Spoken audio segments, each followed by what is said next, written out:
afternoon, everybody.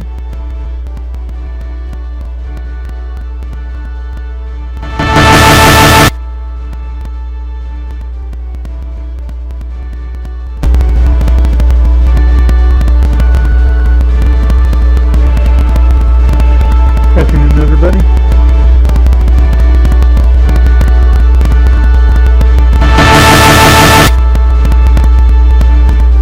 Oh, sorry about that. That was your...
find out. Yeah, the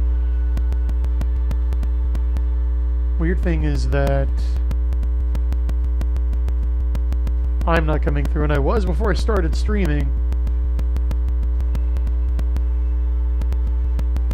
Oh, and there's a buzz. Okay. There I am.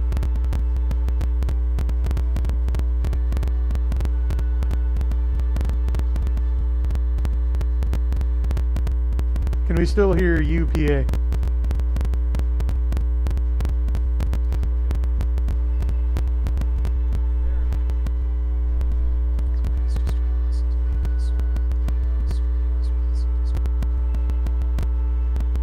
Alright, well, we're making progress. That's good.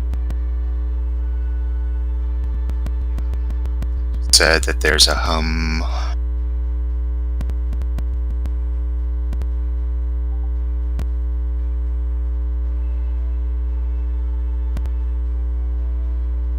She also says she can still hear clear, though.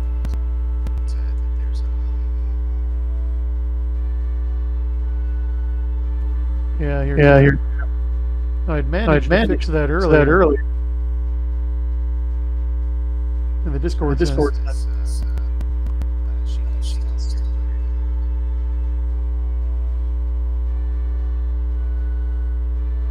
Alright, let me see if not sharing the window helps.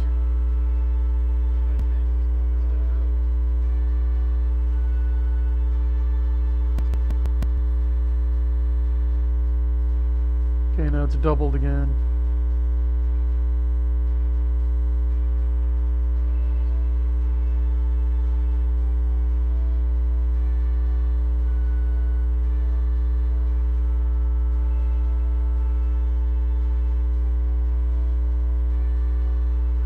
Okay, the doubling went away.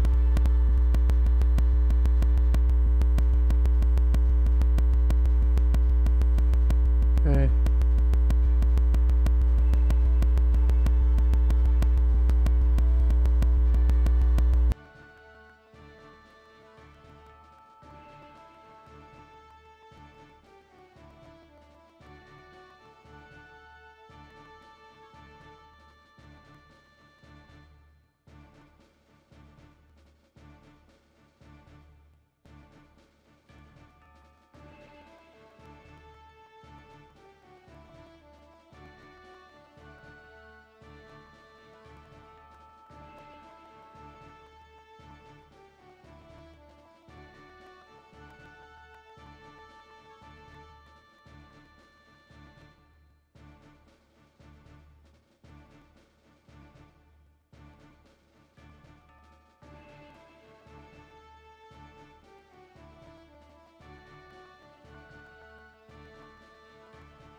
Are not so favorable to traditional publishing are exploding right now, because that is 24 million that's not going to pet projects and various propaganda pieces that we've expected from some of these publishers. And many of the authors are either cheering him on or jealous. What's been surprising is to see the media actually backing his side, as opposed to automatically taking Tor's side. Yeah, I'm using Tor as shorthand for traditional publishing, because if you remember when the Sad Puppies incident came out, the media was backing everything that they're hearing from Gizmodo, who's echoing everything that they're getting from the conventions.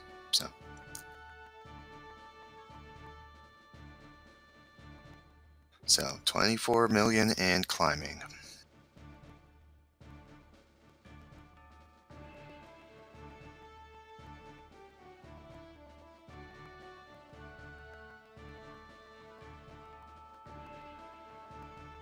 I think folks heard like 3/4 of that, and now our audio is okay. So thank you, and yeah, and I agree with all of your comments there. But in terms of the audio issues, yeah, I'm pretty sure that has something to do with like how the Elgato and Discord and YouTube software are interacting. I don't think they like playing nice with each other.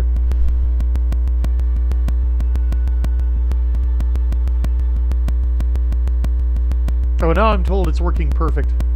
Great, thank you. All right. Just looking up at the Kickstarter right now, it's it's right at 24.75 million at almost 105,000 backers. So that's anywhere from 10 to 100 times more backers than a lot of the award winners get. So there's a lot of jealousy coming out from that crowd right now. Really, it's kind of interesting to see all this. You see some of the grifters coming out too. A lot of the same arguments that they tried to use to shut down Orson Scott Card for actually believing his faith on certain controversial standpoints are being used, being used against Brandon Sanderson, or maybe not against Brandon Sanderson, but kind of just rattling the tin cup a bit. Hey, give some of that money to me too. So it's been kind of interesting to see the various reactions. So what do you make of SEFA officer or foreign SEFA officer? I don't keep track. Mayor Robinette Kowal having pointed out that old men are only 20% of the book market, by which she means the old pub market, and therefore shouldn't be catered to. Well, that was 3 years ago, so I'll be kind in that particular instance. But is it any surprise that the Trad Pub readership is reflecting the Trad Pub editorship? No. Where there's only 20%. There's only 20% men involved in buying the books from the authors. So it doesn't surprise me that there's only 20% of men reading the books that are being bought. So, I'm a big fan of indie. Indie at the last that I saw was let's see. Let me get my math. At easily 1.5 times larger than Trad Pub, and with the years since that figure came out, it'd be interesting to see if that larger market share still exists. I'm pretty sure it has. Definitely has, since you can make a huge argument that Sanderson's gone indie for at least 3 Cosmere books, which is his headline series. So, I think if Trad Pub doesn't want to cater to men, or doesn't want to, let's be honest, white men, men in general, but if they don't want to cater to men, Indie's going to make bank and laugh all the way to the with the market share they're getting. Yeah, it seems to me from my experience that the indie readership skews male. What do you think? Wouldn't surprise me. I haven't seen anything demographically, but if you're going back to Hugh Halley and Data Guys, numbers from 2017, what you see is that indie skews heavily into the genres that are not being addressed or by traditional publishing. You with Bain and a lot of folks publishing Bain Tor publishing alternate history, you'd almost expect that to have gone that to be running wild in indie. But when you look at their number, or when you look at, as I said, Data Guy's numbers, it was one of the least selling subgenres of science fiction and fantasy for indie. So it's very obvious that indie is grabbing those readers who are not being catered to anymore. So very heavy male audience, especially with stuff like the Four Horsemen, B.V. Larson, Von Hepner, and of course Galaxy's Edge, and Now Forgotten Ruin by Jason Onspach and Nick Cole. Yeah. Now, in my experience, the readerships for all of those and for Sanderson are pretty male dominated. Like, this is just anecdotal on Sanderson's side, but every Sanderson fan I know is male. So I don't know if that carries through across the board, but I suspect it leans that way. So it would seem, again, from my point of view, that, well, okay, if Mary's right, and 20% of Old Pub's readership is male, that 20% is disproportionately contributing because, according to a Kiwi Farm source now, so take it with a grain of salt, but there are 3 guys who are keeping Tor afloat, and that's Sanderson, Evie Schwab, and Christopher Paolini. So it really seemed that 20% is largely keeping the lights on at Tor, at least. Oh, just looking at his Kickstarter. If you look, 4 books across 100,000, over 100,000 buyers.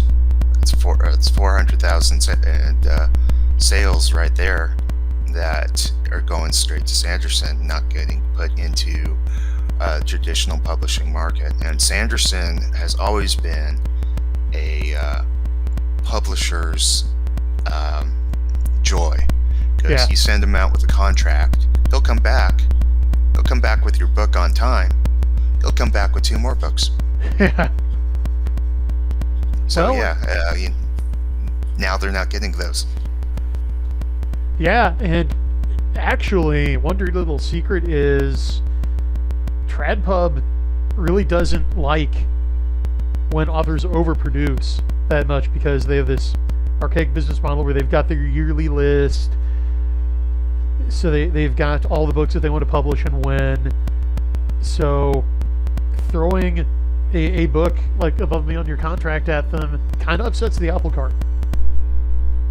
And I think that's one reason that Sanderson developed Dragonsteel and is starting to go indie, is he writes at pulp speed. I think we'd both agree on that, right? Definitely. Yeah, and they can't publish at pulp speed, though. So he's like, okay, well, I'll take up the slack myself. And let's see. So in the chat here, Raul Nyanzi was wondering, why are the mainstream industry rags like Slate and Polygon and whatnot, why are they siding with Sanderson over Old Pub when back during the Puppy era they lined up right behind Tor against the Puppies? And what's your take?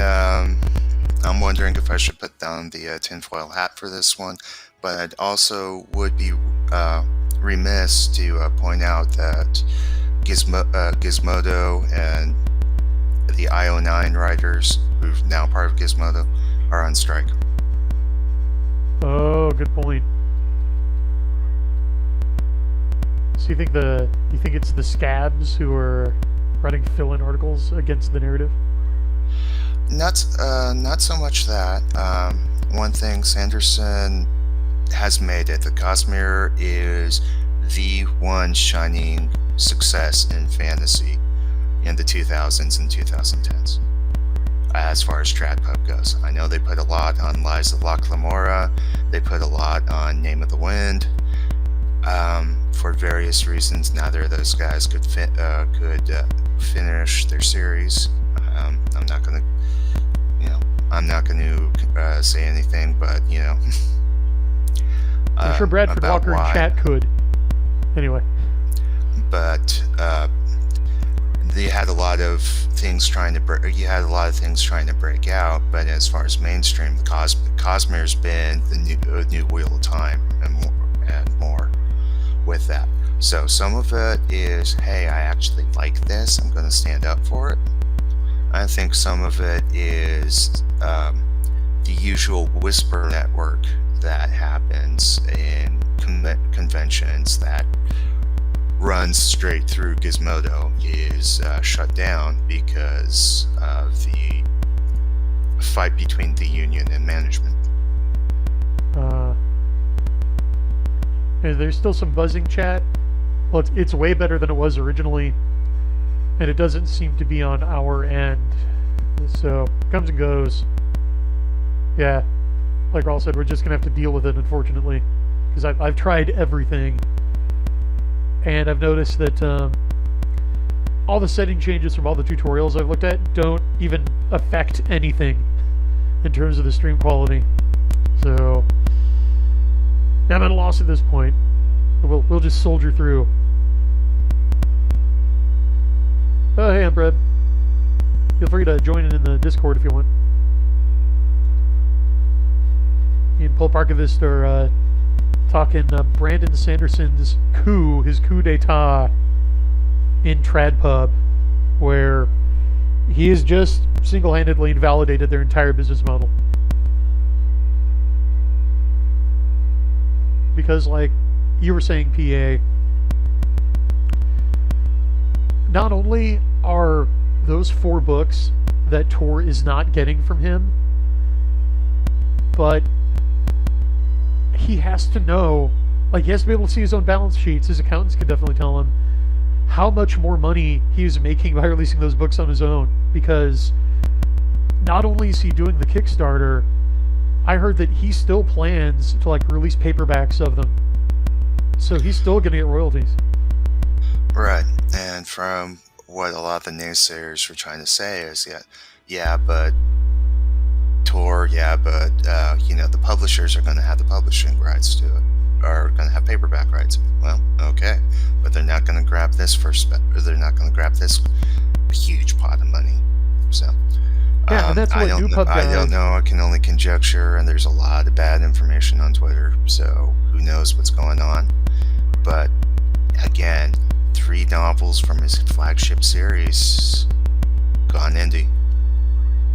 Yeah, and honestly, all those naysayers are doing is proving guys like Joe Conrath and Hugh Howey right and their predictions from like 10 years ago when they said, yeah, what you'll see is when the A-listers realize how much money they're leaving on the table by selling their first publishing rights, they will do exactly what Sanderson did. They will get a team together.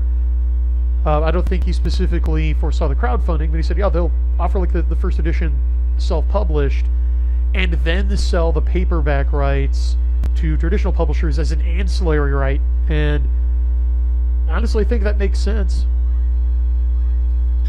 Well, it's not so much the big guys that are out, but like Subterranean Press, I think, is screwed.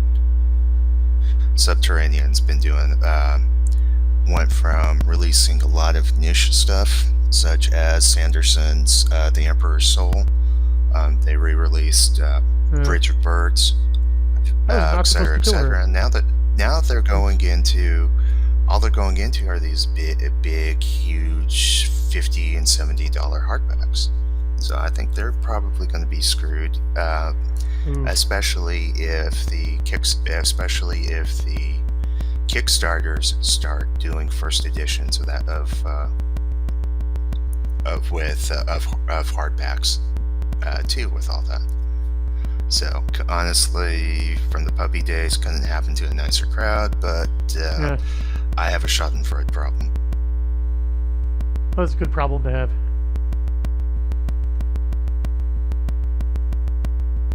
And yeah, now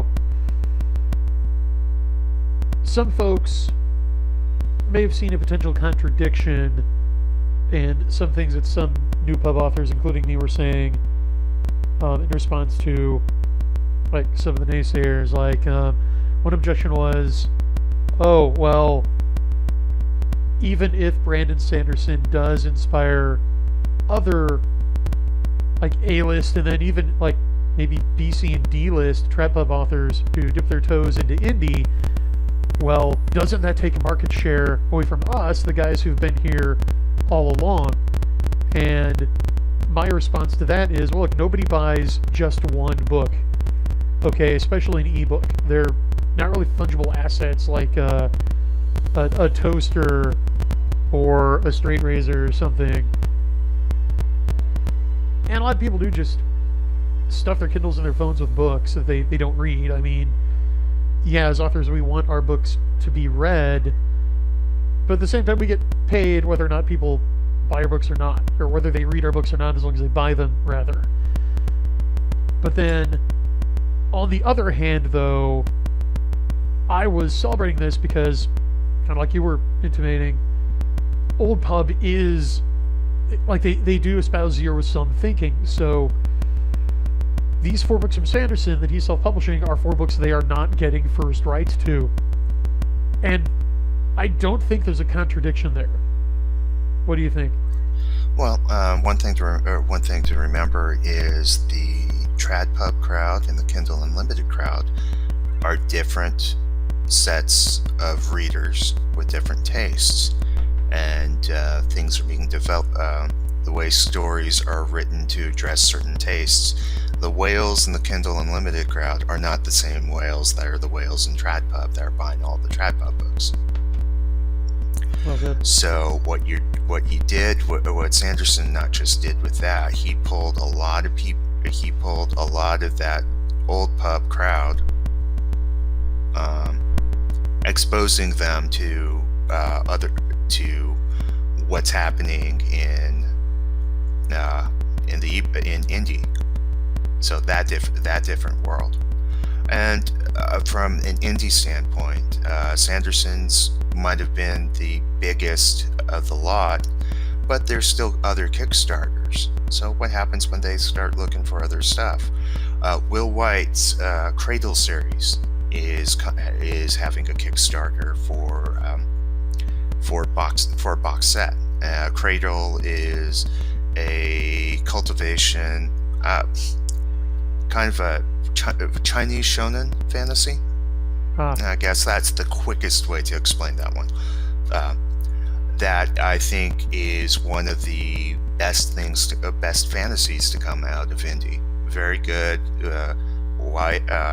kind of YA focus, true YA. Like you could give this to your kids and not, give this to your teens and not worry about what they're being exposed to, and it's not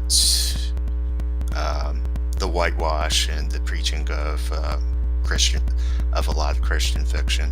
I don't know if White, for example, I don't know what White personally believes or what his politics are. I don't care. He's just been doing a great story, great work. Well, hopefully, he actually joked about this. If there's one Kickstarter, go to Brandon Sanderson. If there's a second one, hey, can you remember me? If Sanderson is capable of raising the other boats around him, of bringing people in. So, okay, I just spent this. Hey, this looks interesting. What's this? What's this book here? If he's got some legs, if he can expose some other people to these writers that are indie secrets right now, or the big fish in indie, and bring up their sales too because of this. by blending the two, the trad pub and the Kindle Unlimited audiences together, it will help indie. So I don't see any contradiction. I don't see any contradiction to celebrating his Sanderson's win, knowing that he's not going pure indie, that it's a trad pub plus indie model he's working in right now. But his toe dipping, going hard into indie, he has that potential to bring thousands of new readers to indie and to the various trends that are going on in indie right now. Yeah, and that's really my take as well, because also I think people who are saying, oh, he's not pure indie. Well, almost no one is pure indie. I mean, I'm technically a hybrid author, not just a straight indie author. That's one reason I prefer the term new pub, which encompasses both. So I've never really ideologically been against working with a publisher if it's going to make business sense. I have sworn never to work with Tor, which I've held to for 5 years, and I don't foresee ending anytime soon. But yeah, I even had one guy on Twitter say, well, he's not going indie, all he's doing is switching to a different publisher, which happens to be him. And when I regained consciousness, I just had to save and screen cap that, because that was just too priceless. At some point, though, you are right. We need to stop calling it indie.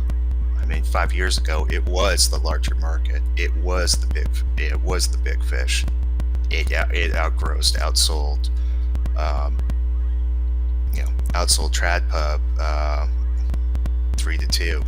Back then, I can't imagine that it has that. That's changed in the favor of Trad Pub, when I can't tell you anything Trad Pub's coming out with. Yeah, well, you saw the... Sorry, go ahead. No, I was done. Okay. I was going to ask, you saw the leak of, like, Scalzi's and MRK's and that crowd's sales figures, right? Yeah, I'm kind of wondering who the leaker is. I can't help but think that I've probably bumped elbows with him before, but who knows? Oh yeah, it's an intriguing mystery, isn't it? Who's Deep Throat, right? But yeah, that's an aside.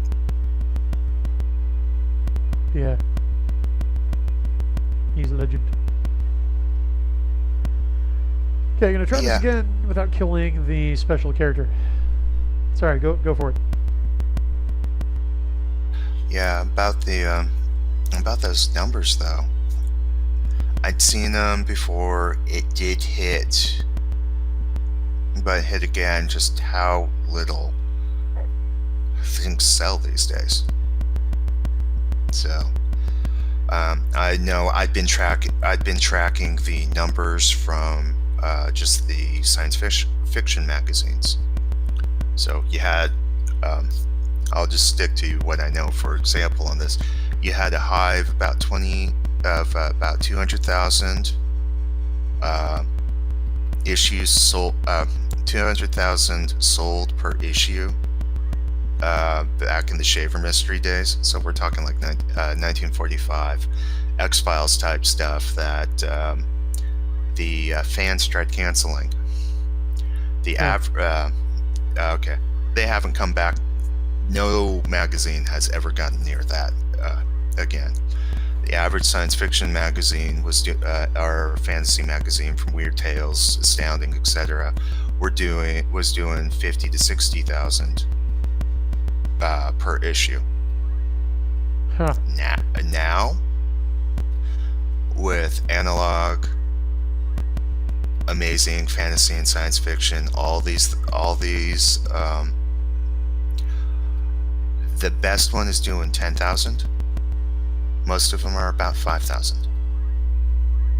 Huh. So you see that huge fall off, and that 5,000 roughly goes to what a lot of these that 5 to 10,000 corresponds roughly to a lot of the sales of the so-called award winners. I guess to me the eye opener was how little. Hold on, let me look up her name just so I don't. Sure. And again, it is hard not to feel schadenfreude after these guys snubbed Sanderson multiple times at their pet award show, and the whole time he's really financing the whole thing. And now they're starting to realize, oh shoot, he's our meal ticket. Yeah. Okay, so Ms. Jemison, the author who won Hugo's 3 years in a row for best novel. By comparison, Sanderson's already outsold her with his Kickstarter for the entire trilogy. Yeah, I wonder which of them he hasn't outsold, because so Scalzi's big contract, right? His news-making, record-breaking contract from 7 years ago was $3.4 million. So now, like, Brandon Sanderson can measure his sales in like Scalzi units. So he has now made like almost 6 Scalzis for the sales. Speaking of Scalzi, I did find it interesting today to find some comics folks, some convention folks trying to get a hashtag for Scalzi going. And yeah, I will give Scalzi credit for one main thing: the man can market. Yes. But I noticed that Trad Publishing tries to use him as their way to get in the door a lot. So I'm kind of curious, what are they astroturfing him for? Now they'll bring up Old Man's War. I'll bring up Legionnaire. The conversation, the military SF conversation has gone past Scalzi. It's gone past John Ringo.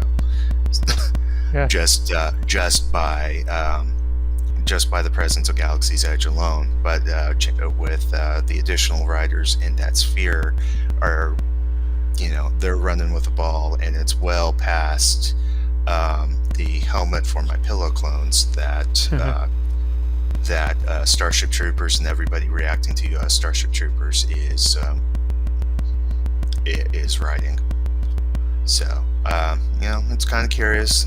There's going to be a response to this from the establishment. I'm just going to be curious to see what it is. I don't think they can attack Sanderson. I do think.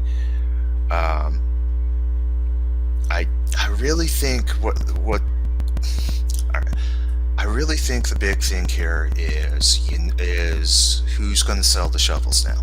Because if you remember the gold rush, it isn't necessarily the miners that are getting rich; it's the guys who sold the shovels. Right. So, tour editors have their clinics have their clinics and seminars off to the side that they want you to go through, in addition to Clarion. So this is how I kind of looked back, saw some of the people. You could see how some of the authors fell on the puppies by who attended those seminars. And then you see a lot of the Kindle Unlimited guys writing books on how to write. So I think there's going to be a fight.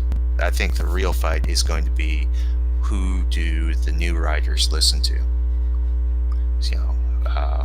which path do you travel down? Do you travel down the path of Clarion, of Clarion, or do you travel down the path of indie? And that's, I think, what they're going to be scrambling for more than trying to take on Sanderson. Yeah, agreed.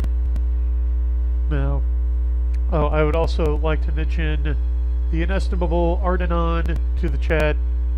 How are you today, sir? I'm doing well. How about you guys?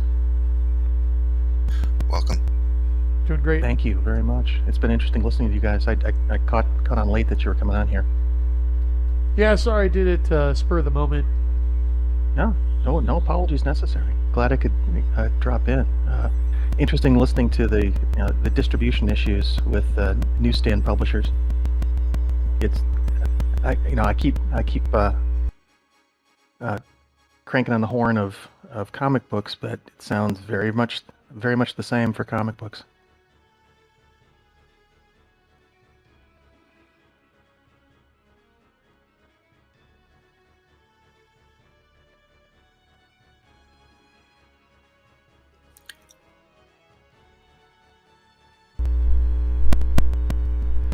Sorry, I stepped away for a second. No, I'm back. No problem. No, I'd be content just to for you two guys trade takes on just the sea change, as Raul put it, in publishing.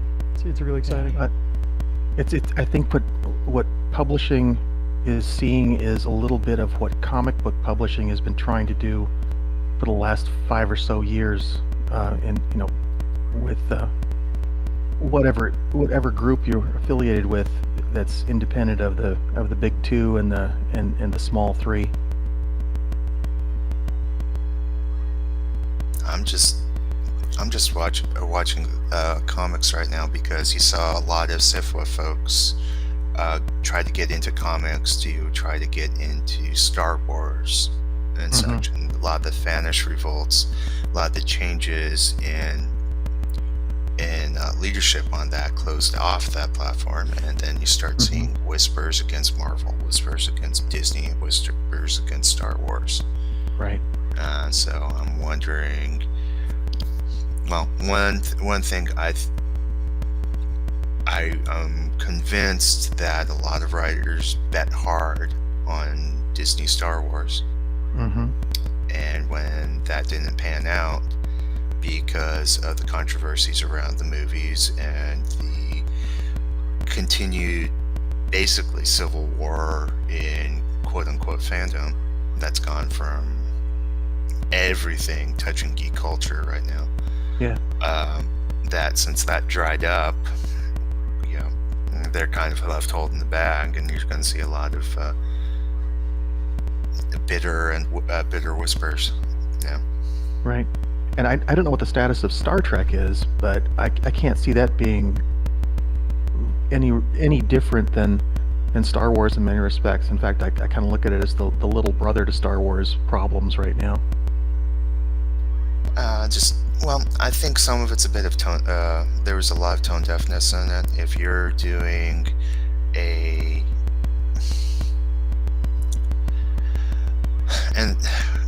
I think there's a lot of people trying to help out their friends. But if you're doing a Star Wars type anthology, maybe you shouldn't get a Star Trek actor writing for it. Right. So, or if switching over to another thing I saw, if you're supposed to be bringing out Japanese science fiction and fantasy literature, maybe you shouldn't be publishing your friends in America. You see a lot of that kind of tone deafness to what the audience wants right now. It's interesting. Yeah, I think that's one of the things that I'm seeing in comic books too. It's more with the indie, at least some of the big indie stuff. It's like, what do I, as the writer or artist, want to see again? And it's got so much nostalgic cope built into it that I don't want to see it. That's like saying, okay, well, buy me a couple of comics back from the '90s, and I'll read those instead. I'm not seeing the thrill there. There's no reach out to the audience, in my mind, to say, what do you guys want to see in comic books, as opposed to, here's what I wanted. Yeah, I see that. I still think a lot of folks are thinking that the acquisitions editor is their audience. Yeah. Never the case. unless that editor is going to be buying 100,000 copies of your book.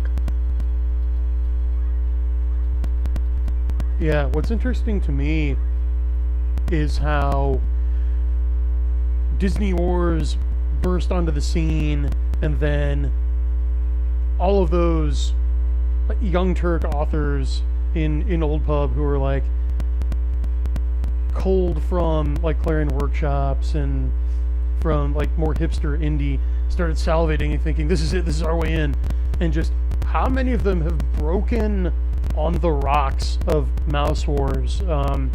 Chuck Wendig coming to mind. Like, he doesn't have a Disney contract anymore to my knowledge.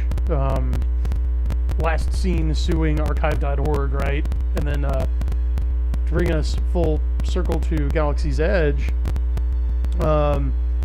is it Karen Travis, the name of the author that has written for Star Wars, and then they brought on to do like the prequel series, Yes.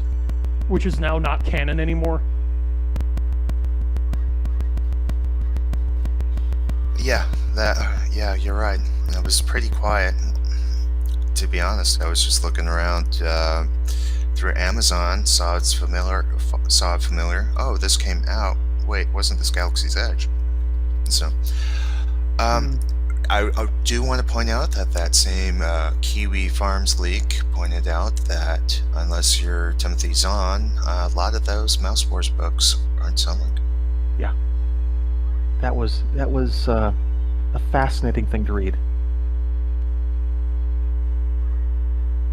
Oh, did you actually read Wendig's book? Oh, no. Looking at some of the releases from Bookscan, it's just amazing. And I think the who wrote the article for I can't think of it. I'll track it down, but just raking through some of the top Tor authors and their sales, it just amazing in many respects. Oh yeah, we were talking about that a second ago, right? But when those popped on Kiwi Farms, it was like, oh my gosh. Yeah. Yeah, it's just amazing to see how far the genre's fallen. Yeah. It was really a 1-2 series of body blows, because first you have Old Pub author sales leaked. Then you have Brandon Sanderson go indie and make as much in 3 days as like James Patterson or John Grisham do in a quarter.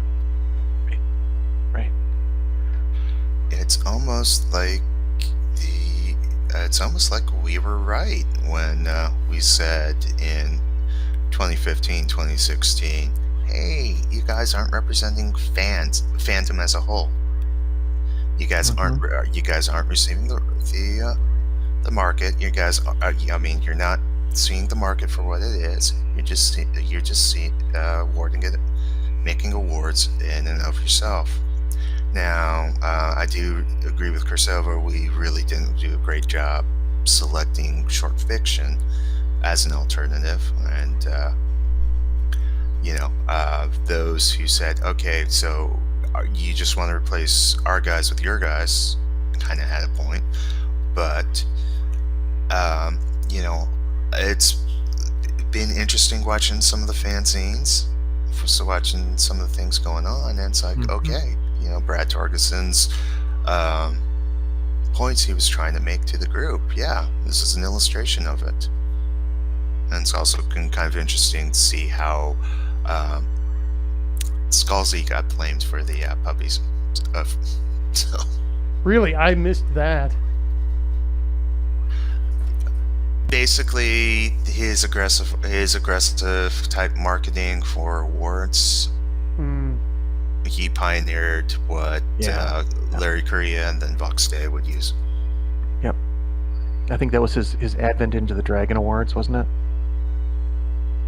Oh no, they were talking about the Hugos. So his advent into the Hugos years before.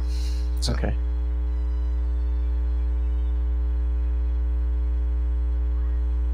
Yeah, I could see that. It's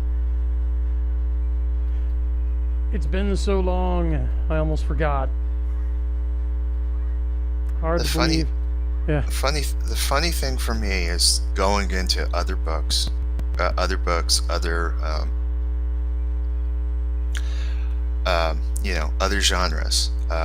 Like starting getting into Perry Rodin Neo, which I'm still behind as far as reviewing. German science fiction. Serial. Yep. That was announced at a Worldcon. That wasn't our Worldcon. So even the professions of being the Worldcon, as opposed to Weltcon or all these other foreign Worldcons, it just doesn't live up to it. It doesn't live up to the hype that they're trying to make over it. Well, what's interesting to me is so much of Worldcon, when you start looking at it, looks a lot like J.D. Cowan's last series of posts. It's the U.S. and Britain. That's where a lot of this was. It really wasn't trying to pull in other European or Asian markets. It was like those two poles, and that was pretty much Worldcon. I've long said that English language science fiction is a ghetto from world science fiction. Yeah. World science fiction is closer to French, it's closer to German, it's closer to Japanese. There's the classic romance, that adventure that goes through it. Even when they picked up Campbell's assumptions, they spun it through adventure and came out with something different. Right. So you'd get a Valerian and Laureline. You'd get all these things that were been influenced by Asimov, influenced by Campbell, but because of their natural storytelling conventions in their own cultures, they couldn't take on the same assumptions. You don't get you don't get Campbell with Campbellian science fiction without Campbell. As much as I poo-poo the acquisitions editors in some ways set the trends more than the audience do, or at least up until Lindy. But rounding back around, the tension that English language science fiction has with having to say something with capital letters, as opposed to being an adventure, is something kind of unique to the English language. I want to say it's I want to go all the way back and say it's Wells, because that's when you started having some of these discussions of like Wells is real science fiction, Verne isn't, all this sort of stuff. But even C.S. Lewis felt that tension when he was writing, and he was talking with Brian Aldiss and some of the English science fiction authors. And it's like, there was that tension between message and fun. Things that were just fun couldn't be science fiction to him. Right. That's really weird coming from Lewis. Yeah. Well, what I think was part of the problem is science fiction got linked into movies, or into, and I'll call it movies because it was in Britain as well as the US very early. A big one for me is, since you mentioned H.G. Wells, is Shape of Things to Come. That movie with Raymond Massey was message fiction from the word go.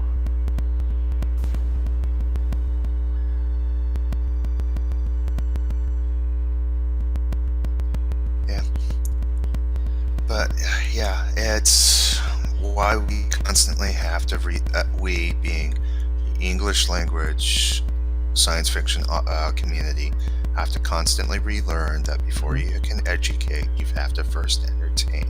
Right. And no, especially these days, we're in mainstream or trad pub, it's educate, eat your spinach, eat your spinach, eat your spinach. Mm-hmm. No, concur. But it's just interesting to see how far back we've got to dig out those roots that have dug in, and they're making it look like it is the reason science fiction exists was for things like, as Bradford just points out, Metropolis, Shape of Things to Come. Those kind of films took things from H.G. Wells and from other authors and just turned them into message fiction first. And I guess we're set in this different environment, this future thing. That was very secondary. It was again the flavor. Here's your flavor for your message fiction. Yeah.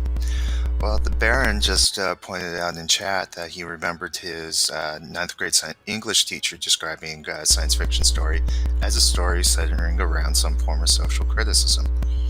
Yeah. That really wasn't the case for many of the pulps. No.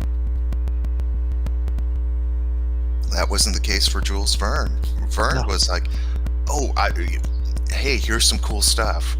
Okay, maybe he did far more math than is comfortable for these days to make sure that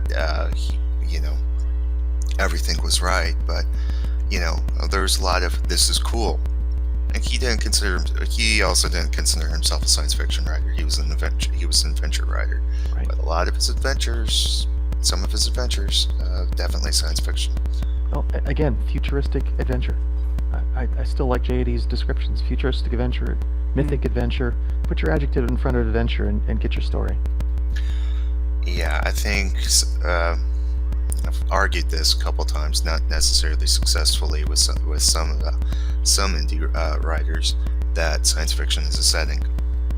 Yeah. Just like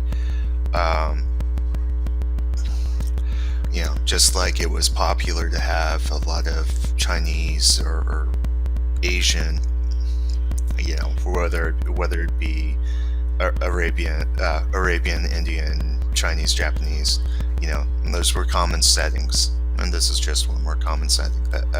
Science fiction is just one more common setting to it. It doesn't have anything more than that common setting, and then you can put whatever other type of story into it. And you can have a science fiction mystery, you can have a science fiction adventure, you could have even a science fiction romance, although you don't see too much of those lately. Yeah. Unfortunate. If you actually were going to be doing the classic romance science fiction, that would be fun, but if it's just going to be the bodice ripper. I liked what John Wright did with his Count to the Eschaton series. So it basically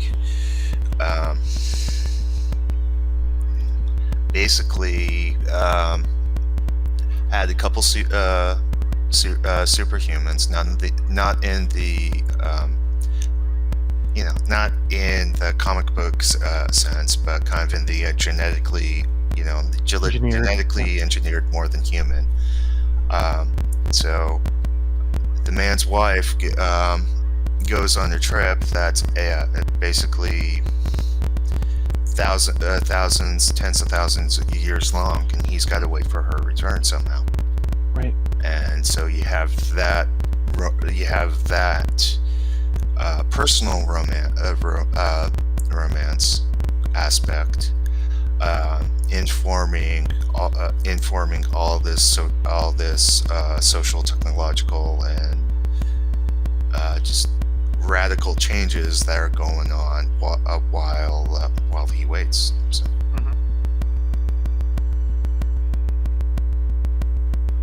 Yeah. And again, it's a wonderful story. It just happens to be set in a science fiction Melu. Yeah, Wright described it as his response to Campbellian fiction. And it's kind of fun because if you go, if you go through and you start looking, it's like, oh, these are the armbands from Perry Rodin, the original, or this is his response to psychohistory. Right.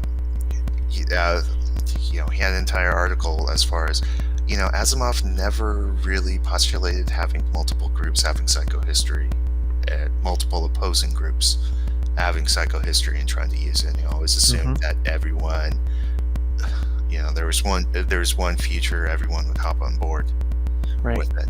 So yeah, it's that series was all full of responses to Van Vogt, Heinlein, and if you like the old Grandmasters, definitely is a Count to the Eschaton is definitely a series for you. Seconded. Now, I fully endorse science fiction as a setting. That theory of yours made more sense than anything I've really heard. And what I'm wondering, since I have both of you here, is how does that apply to comics? Because somebody came up with a really spiffy, let's call it a mixing board, if you will, for how with comics you've got like the A and B plot and then the theme and the flavor, right? So would science fiction as a setting jibe with that? And if so, how? Well, wouldn't setting be independent of structure? I mean, it would inform aspects of the story, like if, go ahead. No, it's okay. I was just agreeing with you. Okay, yeah. I think it would inform aspects of the story, like a shipwreck. A shipwreck in the Caribbean, a shipwreck in the middle of the sea, and shipwreck in space are all going to play out differently because of the setting. But the various, we're stranded, we have to make it into a rescue type story. The basic beats are going to be the same, but the toys and the tools and the environment are the challenges posed by each is going to be informed by the setting. Right.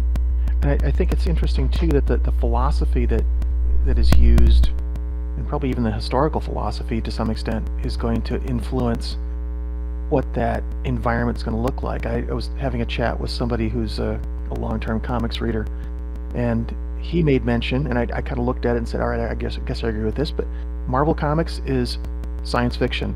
DC Comics is fantasy.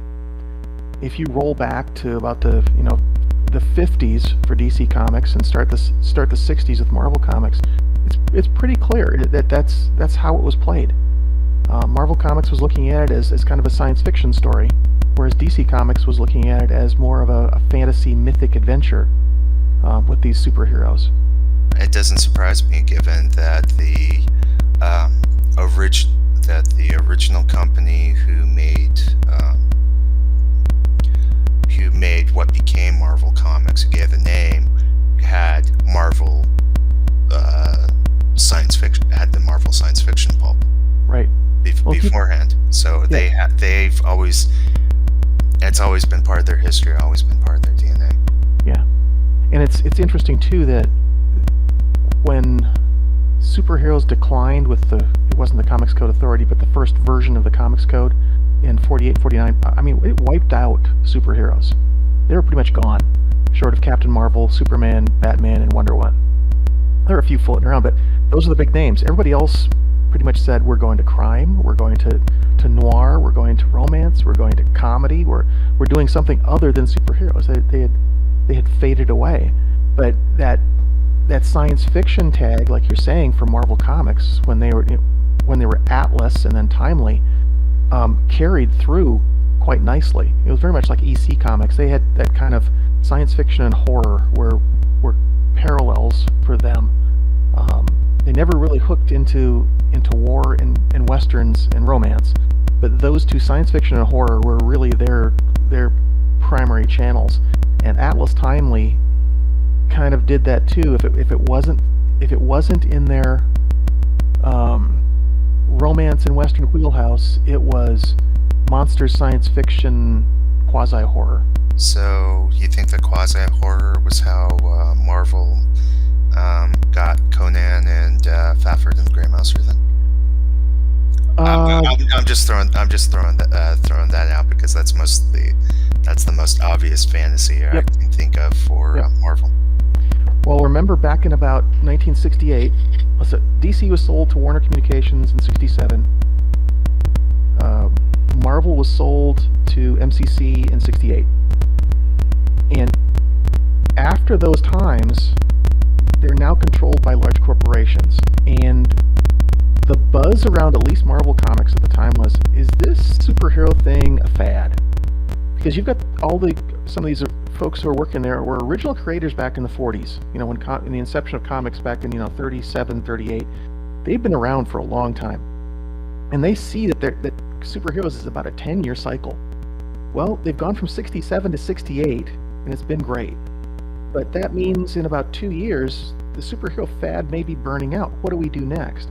So the inception of stuff like Conan the Barbarian, and Roy Thomas was the big push behind Conan from what I understand. But the big push to do that was going back to their roots. If you go back to 48 and 49, what did comic books do? They went off in all kinds of different genres to say, what's going to be the next big thing? Simon and Kirby said romance. We'll do romance comics, and that was the next big thing. That was the biggest thing in comics from about 1949 through about 1967 was romance. But everybody was trying something different. Horror, comedy, detective, what have you, between about 1969 and 1974. So if you look at both Marvel and DC in those time frames, they are all shooting out these various different genres and testing the water. Conan with Barry Windsor Smith doing the art, I mean, it was an immediate bang in your face. That's wild. Let's take a look at this. But also, at the same time, Marvel's new owner said, we want to own magazines as well as comic books because they operated under different guidelines. So they made a big push to dump magazine titles to try to take out companies like Warren and other black and white magazine publishers. So I want to take a moment to point out two things. One, Martel has joined the chat. Welcome, Martel.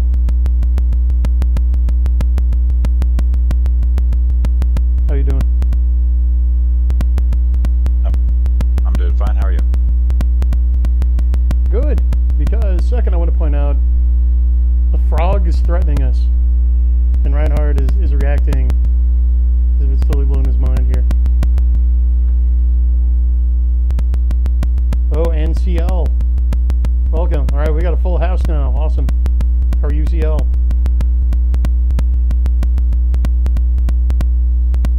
We're facing down a threatening Pepe here. I'm talking old pub and comics. Fantastic. Yeah, PA and AA are really getting into it. Well, I'll just close off my point by saying what ended up happening with Marvel trying to flood the market. They did drive out the competition, but they did it by putting a lot of junk out there that didn't ultimately sell. About the only thing that survived from the magazine market was Savage Sword of Conan.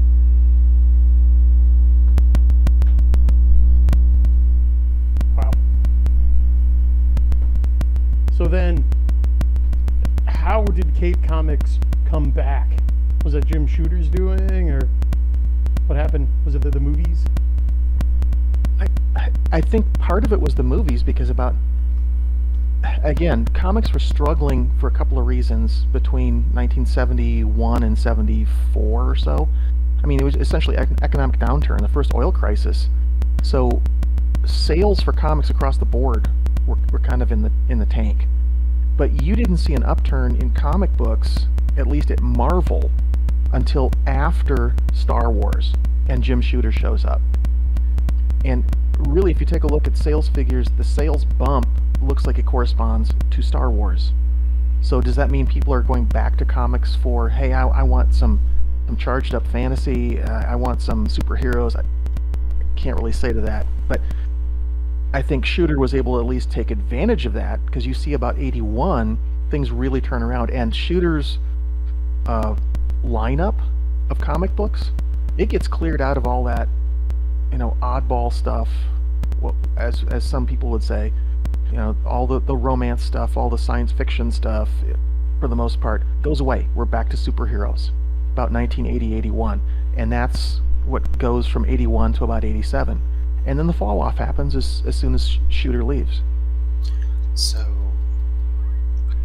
that explains heavy metal then. Part of the reason why that got so big, because it was going for is bringing something unique in an area that was not being served by Marvel and DC. Right. Warren had, I think, tried to do that with a number. I mean, they had, what was it, Creepy and Eerie, and their black and whites, and they introduced 1984, which unfortunately was more porn than it was really science fiction and fantasy. But it was a color mag, stayed around for a few years, and started fading away. But it was popular enough to get attention on the newsstands. So that would be leading up. When did it end? 75, 76? I had to go back and take a look.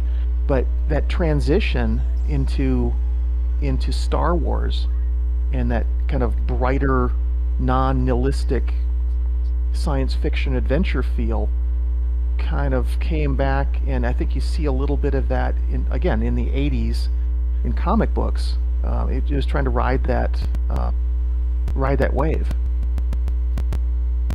So then Star Wars saved Marvel so that Marvel could then be successful, so that Disney could buy Marvel and use Marvel's success to buy Star Wars?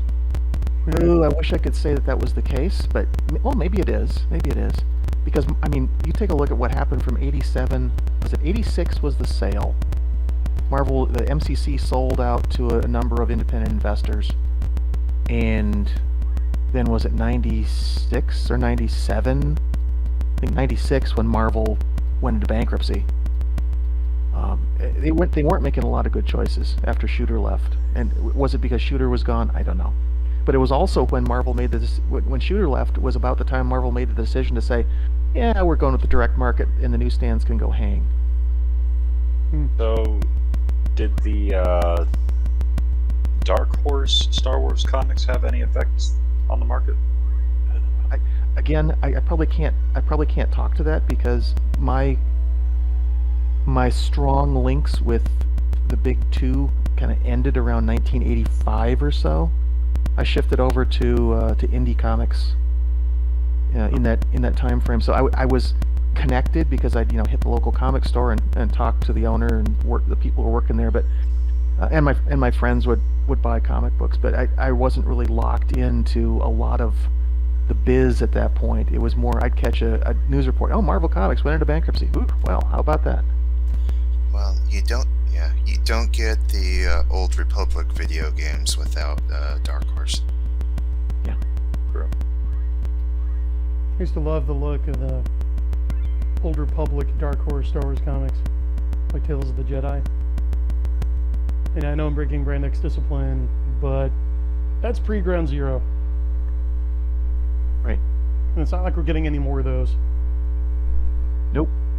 But if I were ever to get a Soul Cycle comic done, especially in ethereal, I would want, the name of the artist is escaping me, but basically the guy that did like the Dark Lords of the Sith run for Dark Horse, the Tales of the Jedi one.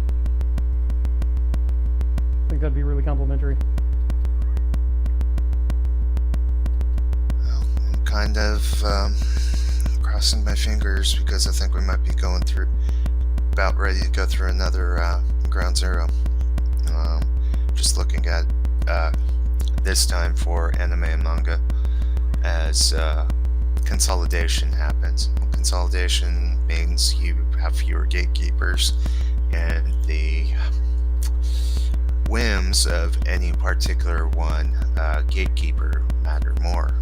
So, with news that Crunchyroll and Funimation are light novel companies are getting picked up by bigger publishers, it's the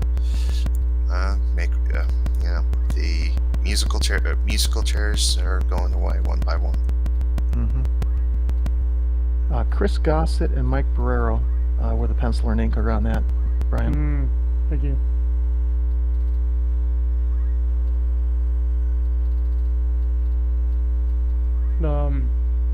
What were you saying there, Martel? Oh, just I hadn't heard about the Crunchyroll Funimation. Oh. Yeah, Sony's going with only one with one brand, and it's going to be Crunchyroll. Ugh.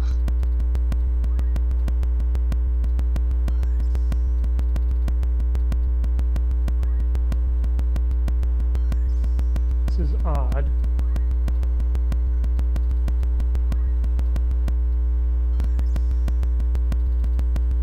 Okay.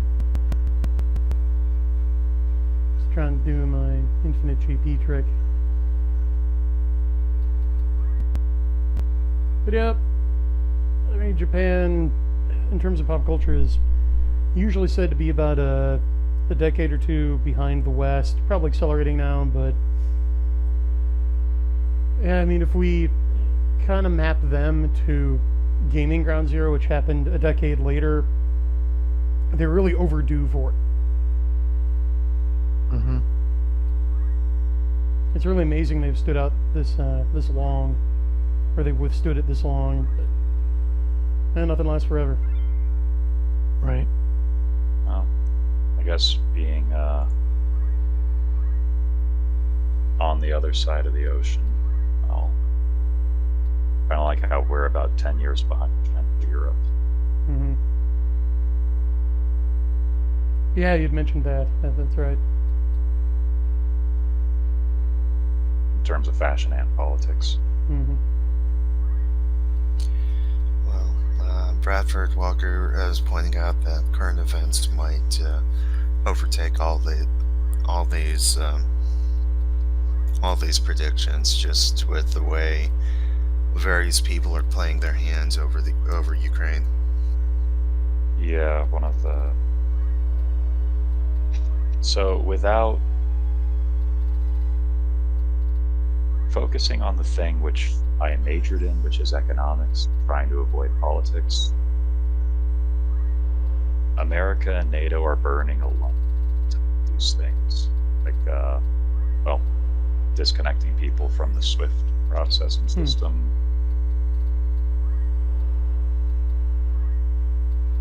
And, yeah. Especially since it looks like China and India are going to support Russia over NATO. Yeah. Well, I think the BRICS, the BRICS connections are stronger than other ones. Brazil, Russia, India, China, Saudi Arabia.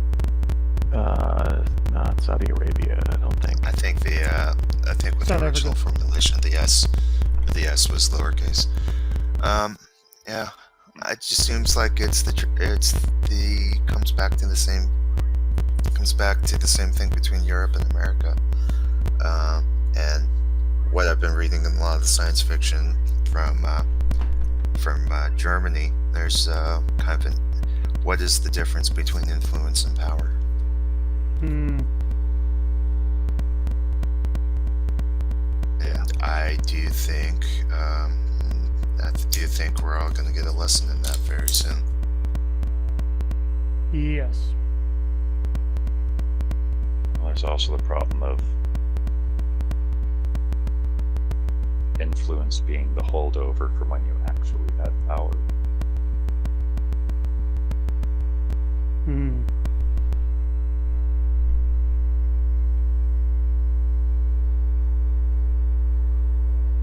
chilling. Oops.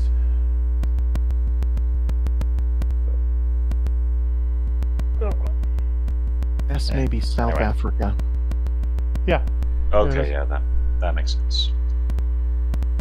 But yeah, moving on to more cheerful stuff like pop culture. Is it really? Depends on which pop. Like, I think someone on your Twitter was talking about how they weren't getting into Attack on Titan because it was getting pushed by a lot of the same people that were pushing Game of Thrones or whatever. Hmm. But you know, sometimes something is popular because it's good. Like Lord of the Rings. Hmm. Well, Game of Thrones definitely isn't good. No. No, I don't think there's anyone on here who would make that argument. Well, it wasn't like Lord of the Rings was 100% accepted when it came out. It had a lot of negative critical reviews. I think most of them were anti-Catholic, but Of course they were. Now, I will refute those people, or I will take issue by saying that that's a rather superficial criticism, because if you compare Attack on Titan and Game of Thrones in terms of execution, Attack on Titan is executed better, but they both do the whole, like, shocking plot twist for, like, leading you to a cliffhanger for shock value, and they both love to break character arcs. Like, just I when you figured that the points of similarity were just the rather healthy body count in both of them. well, in both, you know, no main character is safe, right? No spoilers. Like, anyone can go at any time, right? Yep. Although, if we're going by that, if we're going with that for criticism, then you fall into the same category. I'm not saying that as a criticism. Yeah, no, I'm just saying. But I close character arcs. I will say that. Fair. Because Jaji would... Well, I can't say she would kill me, but she would be disappointed in me if I didn't, and I think CL can tell you that. That cuts deeper than any blade. When Superversive Mom frowns at your writing. Hey, superversive mommy. Not good. When she's not happy. Looks like Mpreb just joined. Hey. Oh, How the heck are you? How's it going? well, off work. Kind of decided to see if it was still going on here, and it was. Yeah, it is. I just got home early today and decided I would make up for lost time by giving you guys a cozy stream today in the run up to the XE playtest later. Kind of do a warm up. So I'm glad you guys could show up. While we're in the Japanese pop culture vein, Super I has been doing a really good job of trying to get Ultraman widely released in the West, and has been really pushing hard for it over like the past year or so. So it's cool to see old stuff starting to pop up over in the West in a way that's never really happened before that I can recall. as far as I'm concerned, Ultraman is a great way of doing it. It took the Japanese to actually give us a Christian superhero. Yep. I love how explicit they are about it in Return of Ultraman, where they literally, like, the usual pattern for Ultraman heroes, at least in the early series, is main human character dies heroically saving someone in the first episode, Ultraman is touched by the selfless act and uses his own life force to revive him, and now the two are merged, so the human can transform into Ultraman to fight monsters. And so in Return of Ultraman, they had literally, the character is lying dead in the hospital, his girlfriend places her crucifix necklace on top of him as she leaves, and then literally the next scene is Ultraman merging with the hero and bringing him back to life. Mm-hmm. All the subtlety of a 10-pound sledgehammer to the face. Sometimes that's the way to play it. Yeah. Yeah, I know It's authors use fantastic. subtext, and they're all cowards. Go with Maringi. Sorry, go ahead. I believe there's an episode later in the series where he's going to kill a vampire with a cross-shaped javelin, but I haven't gotten to that point yet. Oh wow, that sounds exciting. I can't remember if this was something we talked about off stream or not, but that series, particularly Return of Ultraman, was hugely influential on Hideaki Anno, which is probably one of the contributing factors to why there's so much religious symbolism in Evangelion, because there's a lot of religious symbolism in Ultraman, except in Ultraman it actually means something. Hmm. Yeah. Bradford mentions in the chat that one of his mentors, Jeff Gomez, is involved in the Ultraman pull to the west. Oh sweet. Thank you. Tell him thank you. Really interested now to look into it. I have one kind of more of anime fan on Twitter that I've hanged out with him, talked a lot text-wise on Twitter. But he's like just been Ultraman or superhero from Japan posting left and right. But I'm like going, well, if he likes it, and I'm hearing good things here, I might need to go take a look at this Ultraman. There's also no real bad starting point for it, which is something that we've been talking about on Tokusatsu Twitter, which is that there's the series has been running since the 60s, so you've got like 60 years of history for the show, which may look intimidating, but it can be based. It's not like Gundam, where the timelines matter. You can basically pick up and go from anywhere because, as someone wisely pointed out, the ongoing shows it's still made primarily as a kid's show, and they're not expecting kids to have watched the past 50 years worth of Ultraman to enjoy the current series. Yeah. It's like find an Ultraman and follow that Ultraman. You get a season or a series with the Ultraman, and it's move on to the next one. Yep. I personally like the original series and Return of Ultraman the best out of what I've seen so far, as well as Ultra Q, which was a not really a prequel series, but it was made before Ultraman by the same guys, and it's basically like Japanese Outer Limits Twilight Zone. Wow.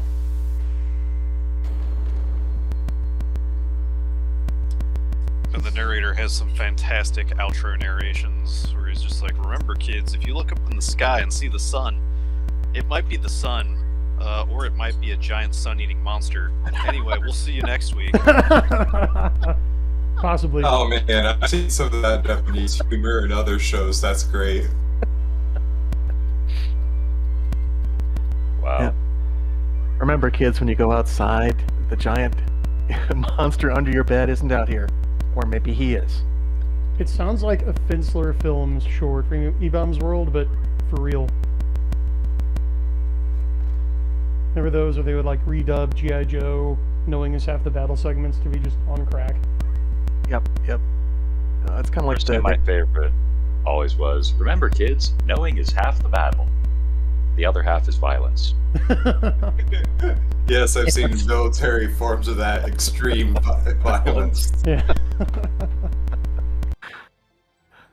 Oh. Yep. But much like Cowboy Bebop was trying to do the whole like movie in a 20-minute episode thing. Ultraman was the same guiding principle of what if we could take these theatrical length special effects films and give you that experience in a 30-minute TV segment. So in a lot of ways, like the best episodes, a lot of them just play like theatrical films with all of the like in-between stuff cut out, so you just go straight between the major story beats. Actually, that's something there. I saw the new Batman, Boo. I'm convinced after seeing it. I won't. We can go opinions, but I think binge movies, not binge movies, binge TV shows should be just made into long movies, because that's what the new Batman is structurally. Binge season. They cut all the fat out that they would have plot-wise if they were trying to stretch it out as a Netflix show and just made it a long movie. So like a reverse Snyder cut? Yes. That's why it worked well, because the arcs that you would stretch over, like, say, some Netflix special or Amazon show, you just went, no, we're just going to keep the plot humming since we're a long film, but we don't have to, like, have all this silliness running around. So hearing that that's the philosophy for like taking movies and then cutting them down to 30-minute things was how Cowboy Bebop was good. I like hearing that about Ultraman. That was one good thing about the Batman film. It was like, oh, you went you could have made a huge series, but you said fudge that. We're just going to cut it down. What's interesting to me about Ultraman when I was watching it was it reminded me in some respects of the Adam West Batman. It was ultimately geared for entertainment, not for reproducing the Batman character. It obviously wasn't perfect, but it really had that kind of flavor. It's like, we're in here for action. Things are going to move fast. We've only got 25 minutes, and here we go.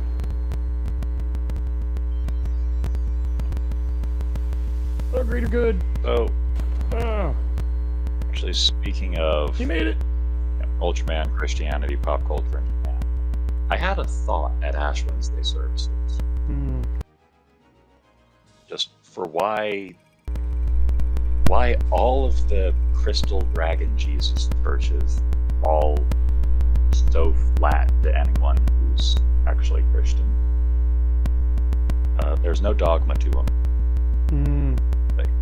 They've got a fancy church, and they pray to whatever god they have, but that's it. There's no doctrine or creed or dogma or any of that sort of thing.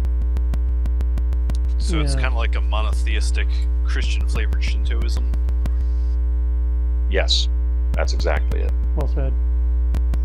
Yeah, at best you'll get some kind of vague creation narrative and like a description of the pantheon, like in the Game of Thrones one, like, oh, well, we believe in one god, but we're modalists, so like we interact with that god in 7 different ways, and we give each one, like, ascribe different attributes to each one. But then, yeah, okay, bro, so what are your liturgies like? What are your sacraments? What is your moral code? Exactly. It seems like you're just going off the 10 Commandments and the Golden Rule. I mean, Yeah, which pretty much every religion has that in some form. Yeah, the Tao. yes. And the Tao, Buddhism, pretty sure Shintoism even has something. Well, sorry, we're talking about the C.S. Lewis Tao. Oh. Yeah. Yes. Natural law. Yeah. Agree with that too. Yeah. Exactly. Along this line, that's something that I saw. I was listening to the Lost series, Nick Cole's part of their bigger Wargate books as a publishing arm. But the Lost has kind of the elvish, like human Numenorians equivalent from Lord of the Rings that the Marines, in this case not Rangers, but Marines get fallen in with. And it sort of has the same trappings of, they have a Christian-like God that they know the Marines, particularly the one you're with, Connor, just knows it's the right thing that these are the good people and such, but he doesn't like preach or anything. It just plays off of a lot of old, I guess you would say, a lot of the old books that used to be written during the pulp era, just imply outright that these are Christian morals, but it's some fantastical world or something. And he kind of pulled that off in the Lost series with this elven Numenorian race that they're falling in with, but he just knew it, that this is good. But didn't have to like preach it or anything. I think it's a good trope if you can pull it off. Question a lot of fictional religions fail to answer, in addition to their dogmas, is why do you have priests and why are they offering sacrifices? Well, just in general, I've done a bunch of did a bunch of fanfic writing when I was young and stupid. Okay, probably just as silly, but one of the things that I played a lot with was religion. Like at the time, I was really into the Psalms, and you have some of the Psalms where the singer isn't just the blind obedience. It is more like, God, what are you doing here? Actually question, the idea of Abraham questioning God. That sort of stuff. And I wrote a couple examples of that, and people treated it like I grew a third head, or grew 3 heads or something. It was just that idea of religion as anything other than blind obedience, where you maybe have a chance to wrestle with God, to argue with him a couple times. Now, it's cheap throwaway fiction, but it's still, the interactive side of faith, not just the interactive side of ceremony. It was completely unfathomable to the people I was writing for. Well, most of the people in that general sort of milieu these days subscribe to the Marxist religion as the opiate of the masses type thing. So there's always the corrupt church whose leaders don't actually believe any of what they're saying, and they're just doing it to get money, which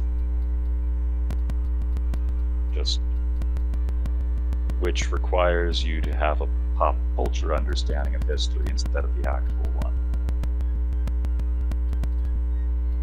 Especially since they see the entirety of Christendom. Be a good person and you get to go to. So all of the religions that they come up with, basically that. It's kind of makes things interesting in the light novel sphere right now, because yes, you see a lot of that, but you see a lot more. I almost don't want to say this because it's loaded. Almost, but more Reformation, or or maybe the kicking over the tables and driving the money lenders out seems to be would be a better way of putting it than Reformation. But instead of the church is corrupt, you still have that corrupt church idea in it, but there's the allowance for a genuine faith, belief, practice, and a lot of the light novels have the purifying of the churches, whatever church it might be, and yes, it's about just as empty doctrine-wise and everything else as you'd imagine. But that purifying of the church from greed is been a major plot point in a lot of the light novels I've been reading lately. Interesting. So we are now fighting the Reformation in the pop cult sphere between Crystal Dragon Jesus Catholicism and Crystal Dragon Jesus Lutheranism. Oh, there's no well, there's no 95 theses. It's just good priests and bad priests. It's about Right. as far as it goes. But Which is what I'm getting at. Like Jan Hus, Martin Luther, heck, John Calvin, they all had very specific doctrinal points that they articulated. Right. And the Catholic Church had very specific doctrinal points that they articulated. And in this, it's just corrupt priests who don't actually believe what they're saying, and non-corrupt priests who believe in God, but there's still no doctrine to it. So Yeah, Yeah. predefined white hats and black hats. yeah, yeah, and it's driving out the Borgias. That's about it as far as that goes. Right. and honestly, I've always hated that stuff. Like, yes, we have a corrupt, evil, horrendous church, but look, we also have good, genuine believers, because it always seemed like a sop for the author to point to in case any believers. It's an excuse that the author gave to believers so they could read it without feeling insulted. It's the Assassin's Creed disclaimer. This game was made by a diverse cast of diverse team Exactly. comprising people of all religions and Oh, religion no. and creed. Yeah. Exactly. Oh no. Yeah, tell me another one. Yeah. Yeah, to amplify your point, so the reason that I think a lot of hack authors just invoke a lazy crystal dragon Jesus trope and don't bother to think, well, what does my religion believe, right? Because they'll spend hours meticulously poring over a map going, okay, well, does the main mountain range like bend east or west, or is it volcanic or result of geologic uplift? But they won't think, what's the cult code and creed of the main faiths, because all religions have to have those things to be religions. And I think the reason is because this consumerist attitude about everything, I mean, it's just a triumph of modernism, but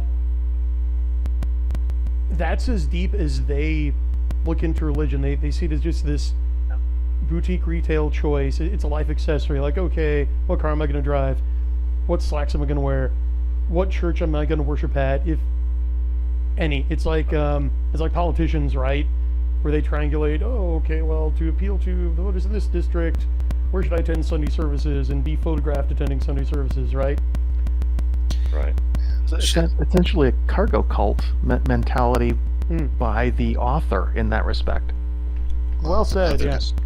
Yeah, depending on where they're at, it could be just secularism, or it could be syncretic, kind of the Shinto for life, Christianity for weddings, and Buddhism for death type approach. Some people have.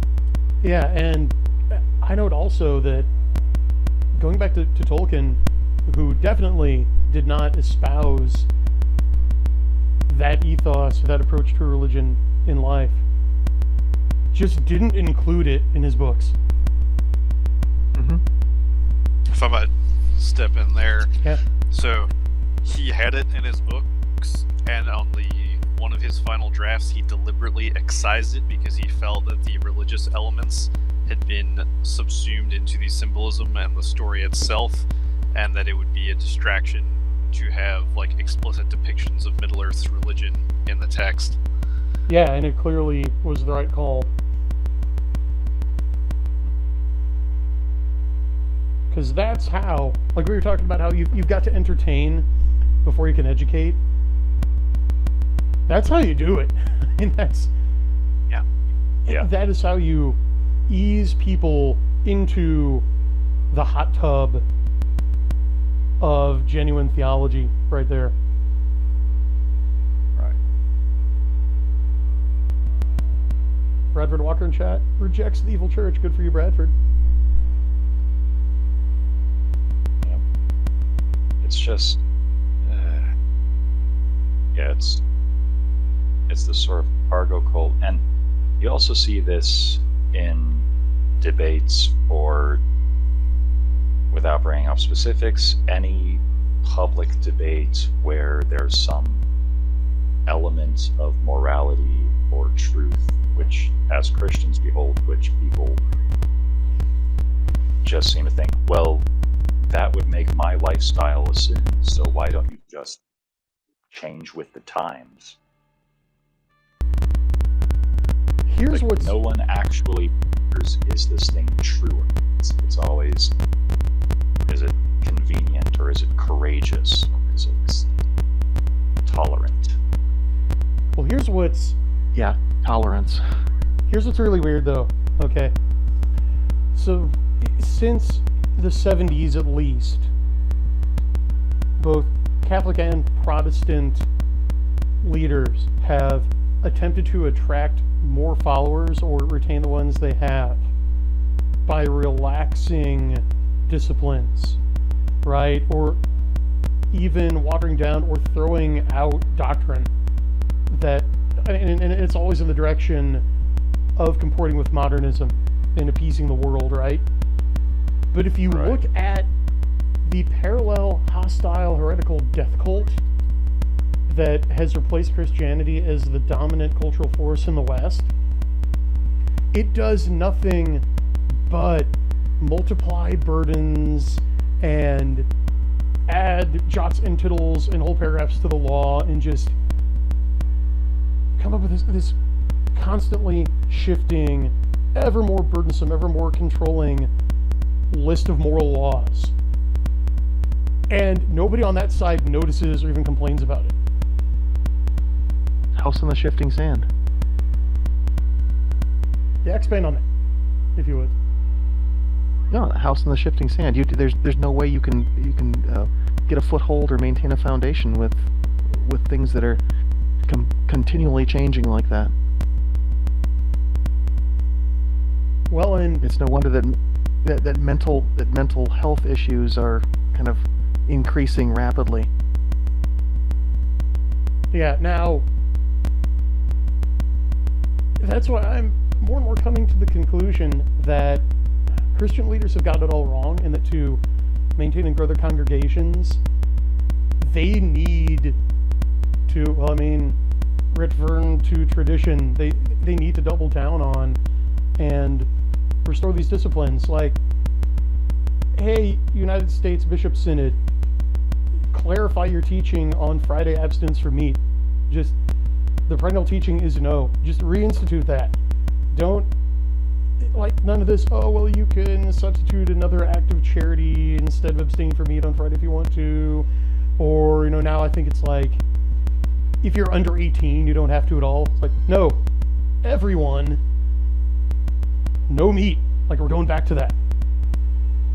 Like, here's the line, here's the teaching, we have a clear discipline, like, belonging to this church is going to demand something of you.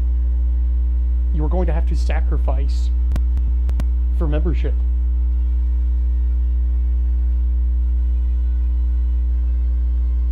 Just one example.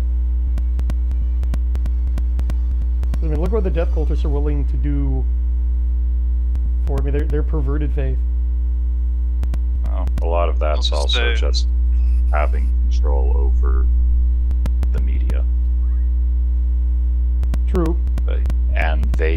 And the thing is, they tell themselves a lot of myths to justify everything they do, and a lot of the people supposedly on our side buy into those myths. Like, the plucky journalist makes a secret reporting of the bad guy admitting that his whole plan and everything the people believe in is a fraud, and then the people see the recording and they all rise up and blah blah blah.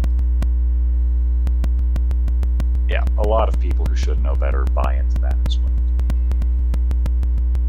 Same thing with the death cults or whatever. A lot of the reason why they have such fanatical followers is because, put simply, it's just what people are raised with. It's the dominant culture. So people will follow whatever they're told. Well, that brings up a chicken or the egg dilemma. It's more the programming, I would think, because even C.S. Lewis was pretty clear that the arts tell you how to be human. So how do you react to betrayal? How do you react to this? How do you react to that? And big portion of learning that is through the arts, through culture, and yeah. So I think that was a big reason why you've got so much subversion right now, is because they're trying to change how you react to certain things. Just to give one example, I'm hearing from schools these days that women especially, or girls I suppose especially, they all have some sort of gender or sexual identity, and if you don't have one, you're saying it's boring because it's the fun, trendy thing to do.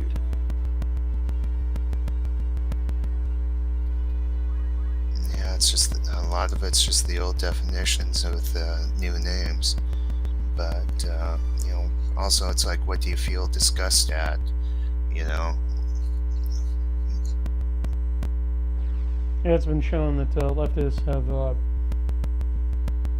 much higher disgust tolerance than people on the right do. Yeah. I mean, let me put it this way. Give me control of the media that a person consumes from the time they're 3 to the time they're 10, and I'll have them saying whatever's played on this time and believing every word of it. Yeah, I can see that.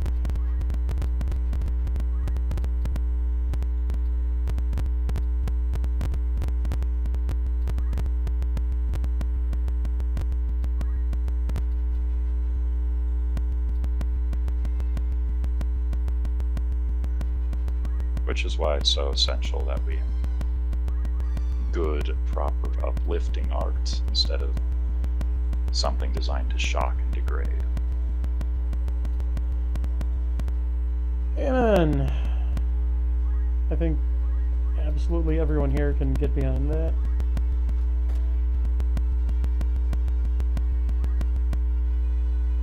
And hopefully with Brandon Sanderson's amazingly successful Kickstarter, we've opened up new avenues to more people with a healthy worldview being able to do that.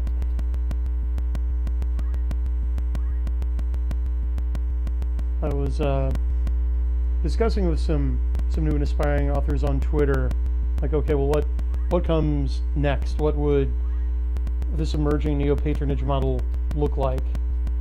And, okay, if you consider the old pub business model, okay, so the boilerplate contract is, okay, you, the author, grant us all rights to your work, creating the legal fiction that we created it, actually, but in return, we'll give you a royalty on every sale, which always, it like to start, it's 15%. All right, that's even for your agent's cut. Now, in the meantime, because it's going to take us like up to 2 years to get the book out, we will advance you a certain cut of the royalties so that you can fund your lifestyle and fund the writing of the book. And then you've got to pay that back from royalties after that. Well, if you look at the new model, Kickstarter and Indiegogo are taking the place of author advances because they're funding the writing of the book, but they're actually not broken because, unlike an advance, which is a loan, Sanderson is going to get to keep 90% of that before expenses. And I don't care what book you're doing, it does not cost $25 million to publish a book. No. Okay, so No. he's going to pocket millions, and good for him. But then he's also going to offer the books for sale after the fact, and then get royalties. So there's your new model. We've got crowdfunding for your advance, and then Amazon's your royalties. Yeah. You've replaced Old Pub entirely. Yeah. This is. Let me jump in here talking about what Paul Barkhevis and I were talking about earlier. I think this is the other thing that that irked me about comic book fundraising, and that's the very local comic shop mentality of it. In other words, I'm only going to print a select number of books, a select number of books with this type of cover, and you're never going to see it again. It's selling to a collector's market. Why aren't comic book creators selling as any author would sell? Once I release issue 1, it's always available. It's always on sale. It's a collector mentality. So, Yeah. in that case, what do you think of Fox's Archaven comics being a digital thing? I like it. I think that's potentially one of the new venues.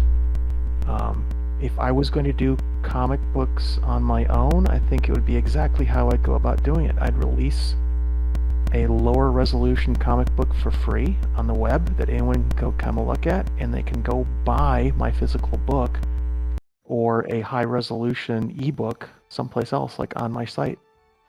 That sounds like the model Common America is using. Yeah. Yep. Is that one any good, by the way? From everything I've seen, it's like hit the manga and comic crossover so hard. It's like Mark's Cerny, I think, or Kern? Yeah, Mark Kern, who tried to make Firefall, was a former lead dev on Old WoW before release. He pretty much made a crossover with his new game, which is basically waifus in mechs and Common America, because he has the money and saw the crossover potential with basically, Common America is basically American superheroes meets Sailor Moon waifus. Yep. And I've backed the first 2, and I think they're great. I'll have to give it a look then. Yeah. I'll also toss a recommendation in there. I've been pleased with the story so far. Yeah, I mean, the art and story are solid. He does a great job for an optometrist. There's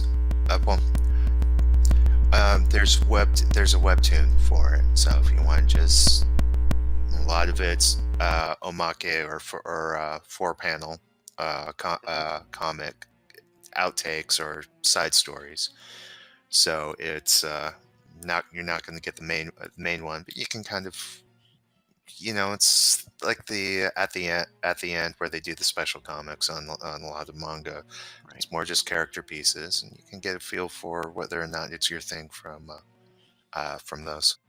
Right, but there's nothing stopping you if you're doing a Kickstarter, saying that, okay, I'm going to produce this book, this comic book, whatever it happens to be, say with a special cover, or it's a Kickstarter unique cover, but the book itself is going to be for sale afterwards to anybody. It'll have a different cover. Maybe you're doing posters or cards or whatever. Do all those things. But there's nothing stopping you, or shouldn't be anything stopping you, from saying, okay, this little beast is going into print on demand via Lulu or whatever methodology you'd like. It's an ebook for sale at high resolution someplace else. There's my go wide. That's what I think of when I hear go wide. It's, I'm not going to print 100 copies of issue 1 and no one's ever going to see it but those 100 people. Yeah, that was a lot of early Comicsgate and type folks. That was the mentality, was you better get in on the Kickstarter if you're afraid of missing out. And kind of left money on the table. Well, go ahead. Well, speaking of money left on the table, like the Common America model has reached the point that for, I believe it's volume 5, they cleared $54,000 in like 2 minutes of announcing the Kickstarter. Right. Wow. Yeah, and they had the crossover with I can't remember the name Ember. of it. Yeah, Ember. Yeah, the crossover too. So they're getting juiced beyond their word of mouth, and it's helping a lot. That's good. Yeah, I remember with Comicsgate, like you were mentioning with limited edition stuff, there were quite a few things that I saw that I thought, oh, that looks cool. Don't have the money to back it right now, but I'd love to get it later. And then, nope, guess that I'm just going to have to miss out on it. Yeah. Bummer. And this is, in my mind, this is what helped kill the local comic store. I mean, the fact that the direct market meant the risk went to the local comic store instead of the publisher, because they're not holding any back issues, right? So the only place you're going to get back issues is if the local comic store ordered 20 and only sold 12 in the first run of the book. It can be beneficial for the comic store, but it's inventory that's sitting there in their shop. The thought about And trying inventory to is build. waste. I'm sorry. And inventory is waste. Inventory is waste, exactly. So why not make it a print on demand, always available? Everybody can catch up with something they found. I'm publishing issue 12. Great. Where can I get you issue 1 through 11? Right here. Here's the link. You can always get that, or you make it a perk on the newest Kickstarter Indiegogo, and it's 2 bound volumes with issues 1 through 10. Plus, you can still get issue 11.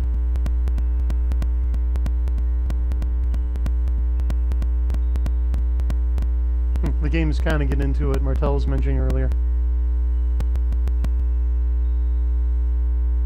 The trappings without the actual thing. Yeah, so Baron 10, this arms dealer dude, was talking about how Evil East has always been ruled by men with power, and everybody knows the royal family has lost power, and that's what's leading to the current crisis.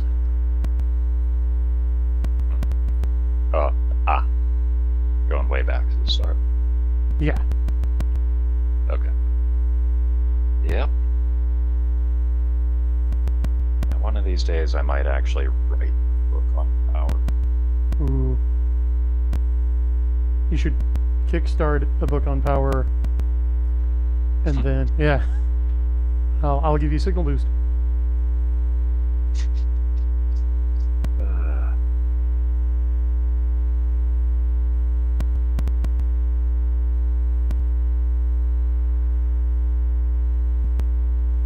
When he knows about the stones.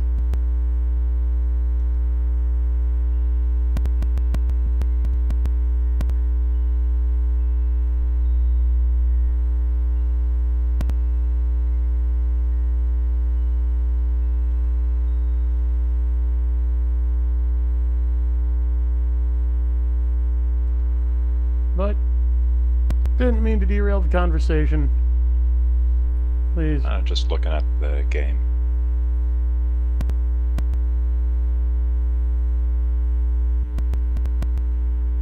I'm glad you're finding it intriguing.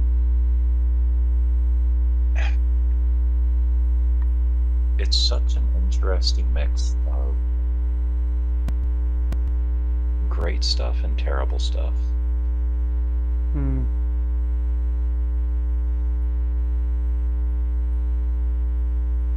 Like that unfortunate translation there. They say Dracula of Lionel died from problems with the stone. I That's just a very ambiguous way to put it. immediately makes me think of kidney stones, He'd been hitting that monster way too hard. but when we tried to smoke the Zodiac stone. And Varmav kind of helped support your contention. I heard he died of an illness. Yeah. Oh, it's going to be interesting to hear Varmav's answer to this. It's like, wait a minute, then why'd you declare that one kid a heretic? And that's the other thing. They call him a heretic. How is he a heretic? Yeah, that's What doctrine did he violate? Yeah, that's what Barrington is asking here. He doesn't know. The Inquisition of circular logic.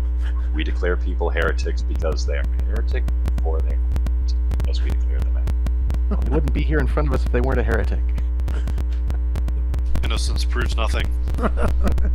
plea of innocence is guilty of wasting. Oh, they're the freaking quintessons.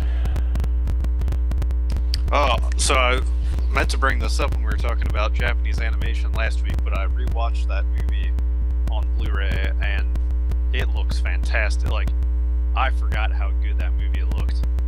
Which movie?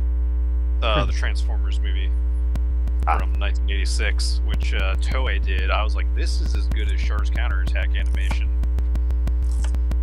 It mentally scarred a generation of kids, including me.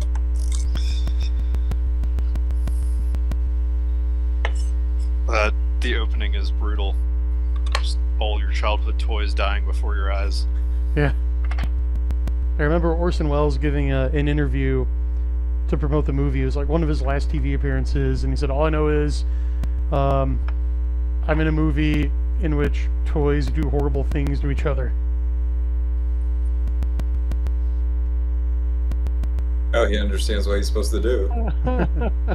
As we slip into the Pinky in the Brain episode. Yeah. Transformers movie as anti-Toy Story go. That's the topic. Take it or leave it. I mean, shoot, the thing opens up with Unicron devouring an entire planet. You know, for kids. Mhm. I thought this was a kid will movie. never top this.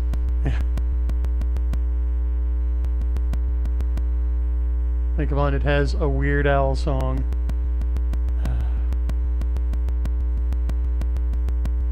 One of the better ones.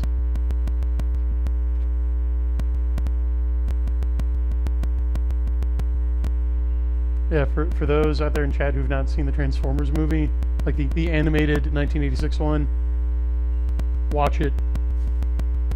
It has some really good lines too. Yeah. What's one of yours? You who are without mercy now beg for it. CL, you got one? Oh, I like most everything involving the quintessons. Silence or you'll be held in contempt of court. I have nothing but contempt for this court.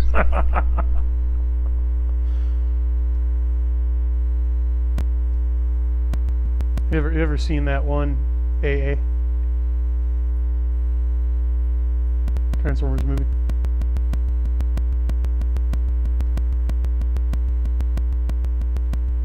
Is he still here?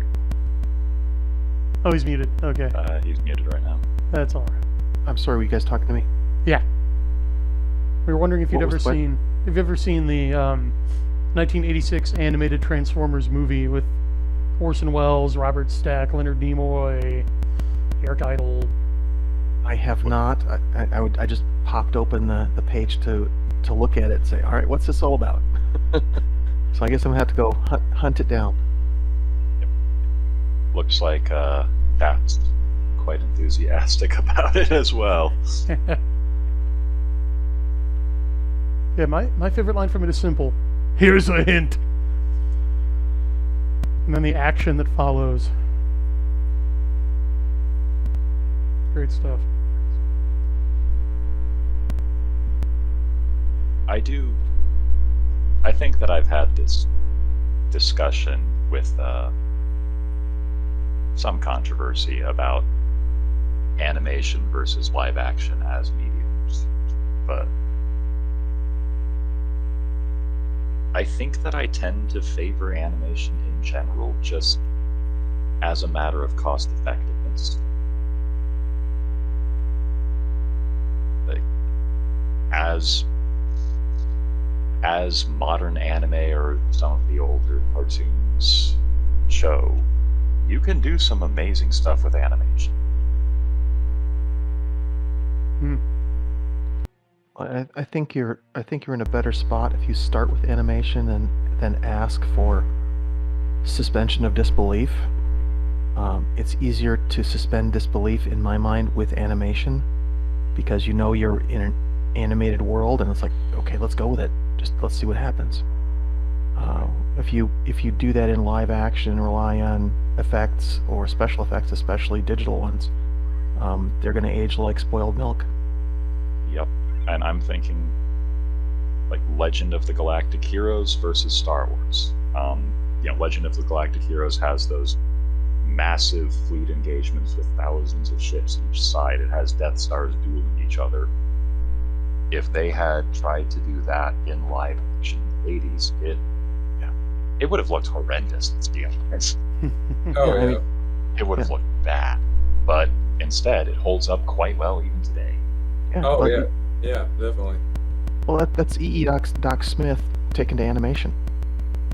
Ah. Or, for that matter, Transformers. Yeah. The only time that it started looking good in live action was when Michael Bay got a bunch of money to make it. And the Chinese kept funding his budget.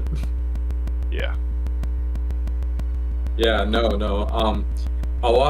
I like a lot of older films I've seen and such, and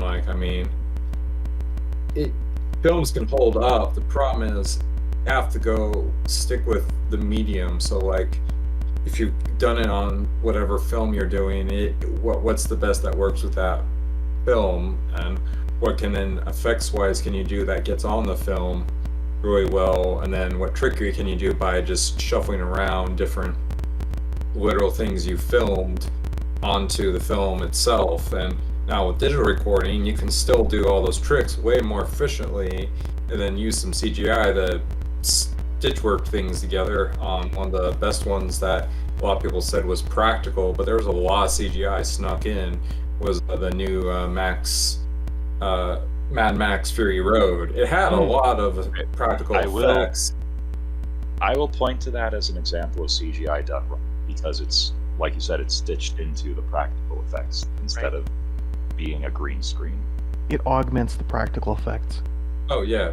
No, it has a lot more CGI than a lot of people thought it did. But I guess you'd say the base layer, what the camera's focusing on, was still practical, and I think that's what's got to be done. And one of the reasons why, ironically, games like Republic Commando or the Battlefront, say 2 and 1, in my opinion, hold up better than the original freaking prequel movies in some of their effects, because they're all CGI. The whole game's CGI. It just fits with what you got. But well, you've also actually, that's a very good point, because with live action films, when you're doing special effects, you run the very strong risk of hitting the uncanny valley. Right. Whereas when it's all animation or all CGI, like Battlefront and Battlefront 2, great games, by the way,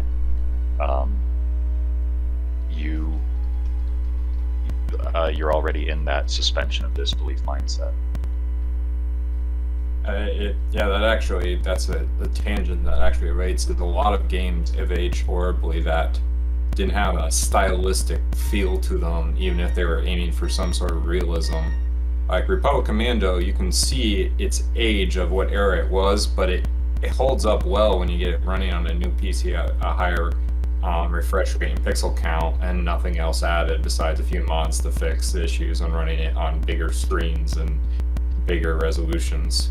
But games that don't have great styling, I think one of the best ones is actually the Crysis games that aim for, well, at least the original one in particular, they aim for realism, and they do hold up if you stack a ton of mods on them, but because they didn't have a stylistic feel, they're just not as good. I can go point to Metroid Prime on the old GameCube, and even though you can tell it's old, its style for being not just, they didn't try for realism, they tried for a certain CGI style. That style holds that game up above.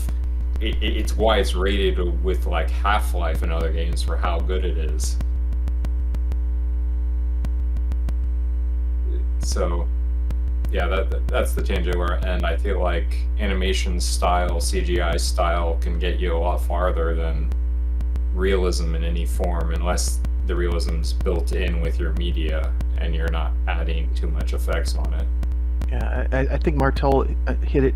You can too easily find yourself in the uncanny valley when you're mixing and matching real, live action, human actors with CGI or animation. I mean, human actors and animation, that's really tough. But when you have that mix and match in there, you have a much greater opportunity to throw people out of the story itself and say, well, that effect really didn't work out.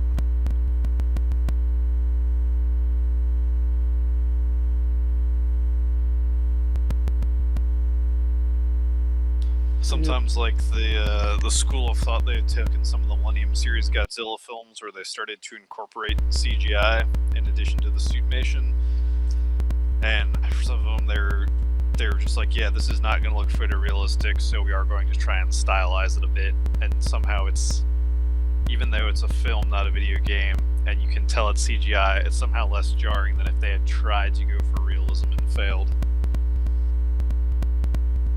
Right. I think the big thing with everything we've been talking about is, unless you think about what you're going to, how you're going to blend those tools or make use of those tools, you can get yourself into some serious problems with telling the story and keeping the reader or the viewer in the story.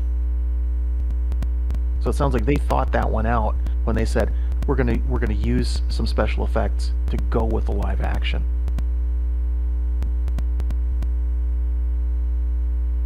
I half wonder if it's a lot of the failures or bad aging of some special effects. Like, you can look at some of the stuff from, like, say, Terminator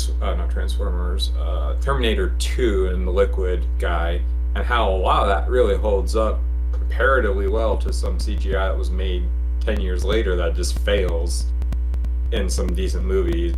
And some of it is just it feels like some, I guess you're calling, they're digital artists is the official term they go by. Some of them understand, I guess, basic magic theory and how to deceptively trick the eye, and then you can stuff in whatever you're trying to get away with, while a lot of it seems to be just like, we'll literally just burn out our cheap workers that work on CGI, spend too much money on the computational power of the day, and then it really just only takes 3 to 5 years before the human eye goes, wait, I've seen better CGI than this. This looks bad. There's a brief period, I think, in the early 2000s where you had CGI good enough to fool the eye, but it was too expensive to use liberally, so you get some great stuff like the original 3 Pirates of the Caribbean films, and particularly Dead Man's Chest, and how did they pull that off? I still don't know how they got freaking the captain with the octopus. Like, they that still holds up. I know it holds up. Yeah, Davy Jones still looks fantastic, and the battle of the 2 ships locked together, caught in a whirlpool, still looks fantastic. Yeah. When you see stuff they pulled off back then that you knew they went heavy on the CGI, and then you see failures like you see. I've seen the Eternals memes. I haven't seen the movie, but I've seen the Eternals memes. Am I going, what? I've seen freaking Captain Harlock. The whole CGI film is like way above Eternals, and that's a full CGI film. What we're looking at here is another case of verisimilitude. Go back to Terminator 2. The skill of the animators or the digital artists was probably greater than the tools they had, but they were able to get close enough to say, this looks good enough for people to believe. Move into some of the more modern films where you've got, banks of servers rendering CGI. Are you just going too far? Are you putting too much in there? Is it stepping over the line of verisimilitude? Maybe that's where the uncanny valley is. By the way, in case anyone didn't notice, I've gone ahead and going to take a break with the game here, but we can continue with chat for a while so you guys can finish up your ideas. And then I've got to go and run the Comet Frame XE playtest. But just FYI, so we'll pick up at Rirvani's castle with Vormov next time. If you want to throw a link in the show notes, I dropped a link in the Discord chat. Tokushatsu's YouTube channel has a bunch of episode ones of different Ultra series, so you can kind of sample them and figure out what series you're interested in. Oh, cool.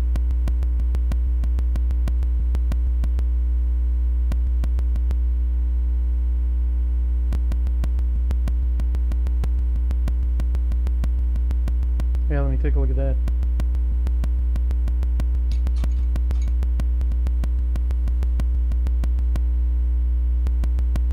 Back to special effects.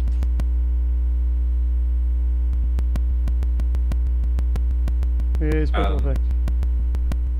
Speaking of special effects, I've been like, I do sometimes wonder if it is just the general decreasing talent, and anyone talented is either left the field to be independent or retired. And like games like Kojima and Metal Gear Solid 5 made with the Fox engine, still a game that holds up extremely well. I've seen meme videos of it recently, and like, yeah, it has its issues and such, but I'm just kind of that game. I'm just like going, how in the world did we get a game that runs that well, looks that good, and besides some issues in that maybe it's not a live world like some other open world games, we have other games that like just they have issues left and right, I've seen, or they look good but they don't actually, like, they just seem off in other ways. It's like, oh yeah, you spend your money on graphics and have no gameplay ideas or other stuff. For that, I think I've talked about this before, how games have been trying to be the next movie for so long that they just pursue photorealistic graphics, and that combined with AAA consolidation of all of the AA studios has led to a general stagnation in games.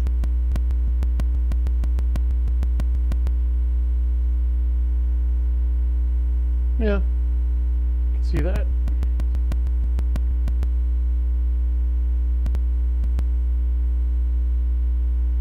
Yeah, I can believe that.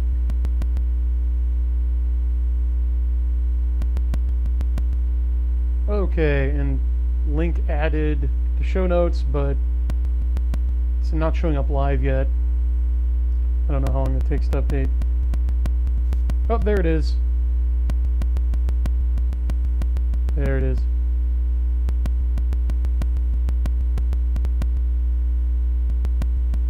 So we're good.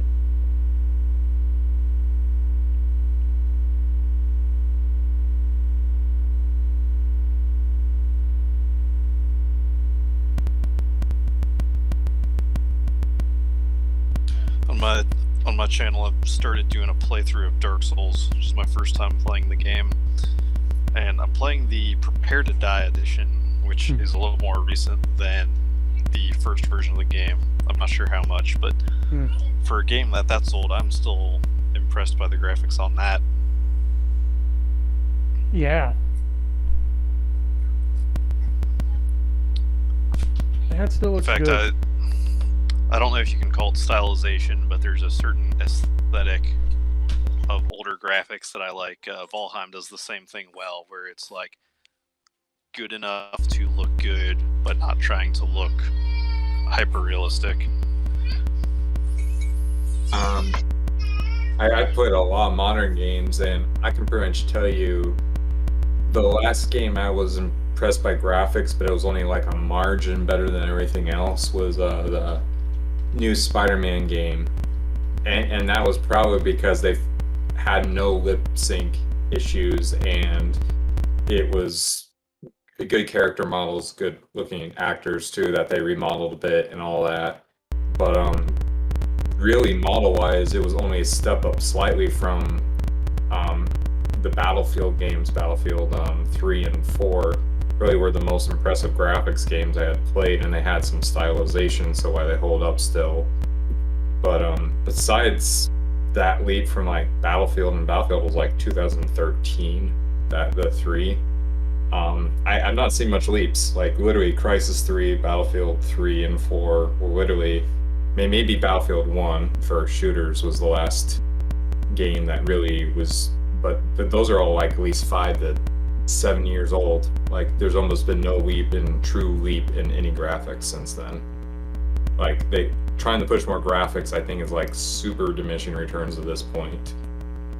And the tools are getting easier to maintain that level of graphics that are 6 years ago. At this point, that's because they hit the point of basically photorealism sometime 2013, 2014-ish. So they just have, and their skill at making actual game systems that people enjoy has atrophied, so all they have left are photorealistic graphics now. Oh yeah, you're 100% correct. Like the Battlefield games, all the devs who made the games fun back in the photorealistic era, when they finally perfected with their engine the photorealistic, but also had good gameplay. When they tried to release a new game, which I even have a high-end PC for, it actually looked worse than the game that came out 4 years before it, called Battlefield 1, a World War I game, and played worse than all of the games before it. So yeah, they've atrophied both in their ability to graphically keep up and push gameplay systems. A lot of studios just don't have the talent for either now. Well, it looks like the new Battlefield 2042 or whatever it is far inferior to the original Battlefield 2052. Oh yeah, it is. it's ironic, but I mean, the true thing is the Ship of Theseus effect has happened at a lot of these studios. Like literally, the people, each plank of wood, each developer has been replaced over the decade of existence. So is it really the same ship, same studio anymore? You could argue no. Yeah.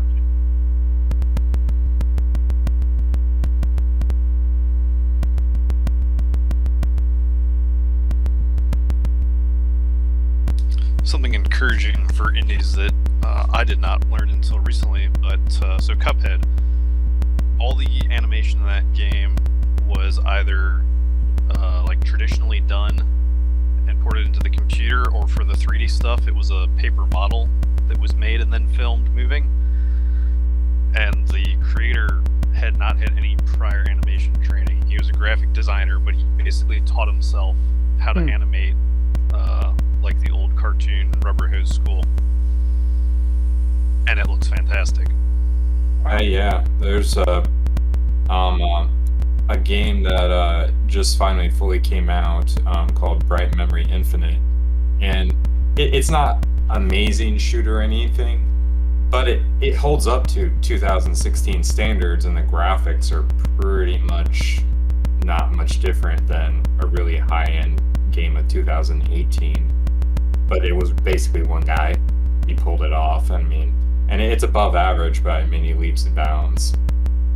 So that you're having two people remake hand-drawn cartoons and then make a crazy good game, or someone who can basically pull off a AAA game solo because of all the tools that looks better than any game only a few years ago, or at least can keep up with them. The tools are getting really, really good if you're not trying to be bleeding edge. Which bleeding edge, what does that even get you these days? I was expecting full destructive games, and they still don't have the ability to blow out walls on 90% of them. Oh, games have actually gone backwards in tech. All that they have are the graphics. Like, look at Red Faction Guerrilla. That I still haven't found a game made in the last 5 years that does destructible environments to that extent. And that was, what, 2007, 2008? Yeah, the multiple Red Factions were that era, from 2007 to 2013-ish. We'll have to see if PAL World brings back good destructible environments then. It's one of the features they've been touting in their trailers. I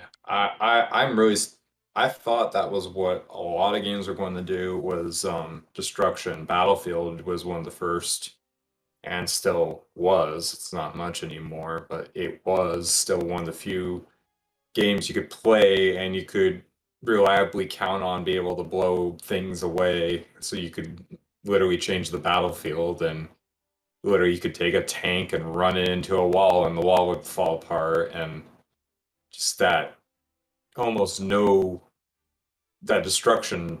Literally, I would think you would want to do, like, not even single player games have done a lot of it. Like, they don't even have, the only single player game I know of that did decent destruction, and it was a lot just of micro stuff like tables, chairs, but tons of it was control. But it just amazes me that that was something you think you'd want to do. You can make systems, then optimize them and make it so it's just a physics system. But it's like you're trying to make realistic foliage to fall away, but I can't literally have a tree fall and kill something. Meanwhile, a cartoony game known as Breath of the Wild has more physics systems than most realistic games do. And I just I just put up my hands and go, whatever. Yeah, pretty much. All right, folks. I'm gonna have to leave. It's been a great night chatting with you all, and see you next time. Yeah, All right, take care. Take care.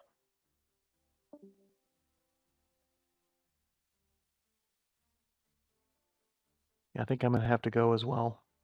Got something else coming up in a little while here. Have to All right. get ready for that. Cool. But Well, it's Alright. been a lot of fun. Thanks.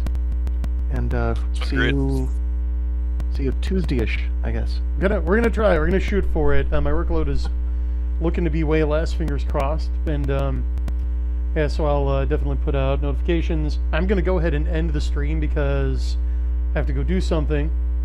But thanks to all my panelists for joining us. Thanks to everyone in chat. If you like the stream, be sure to like and subscribe and click the bell icon. Be sure to catch the regular Geek Gab show on Saturdays with Daddy Warpig and Dornall.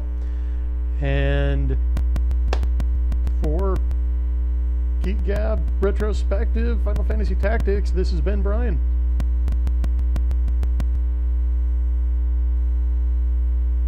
And Seal.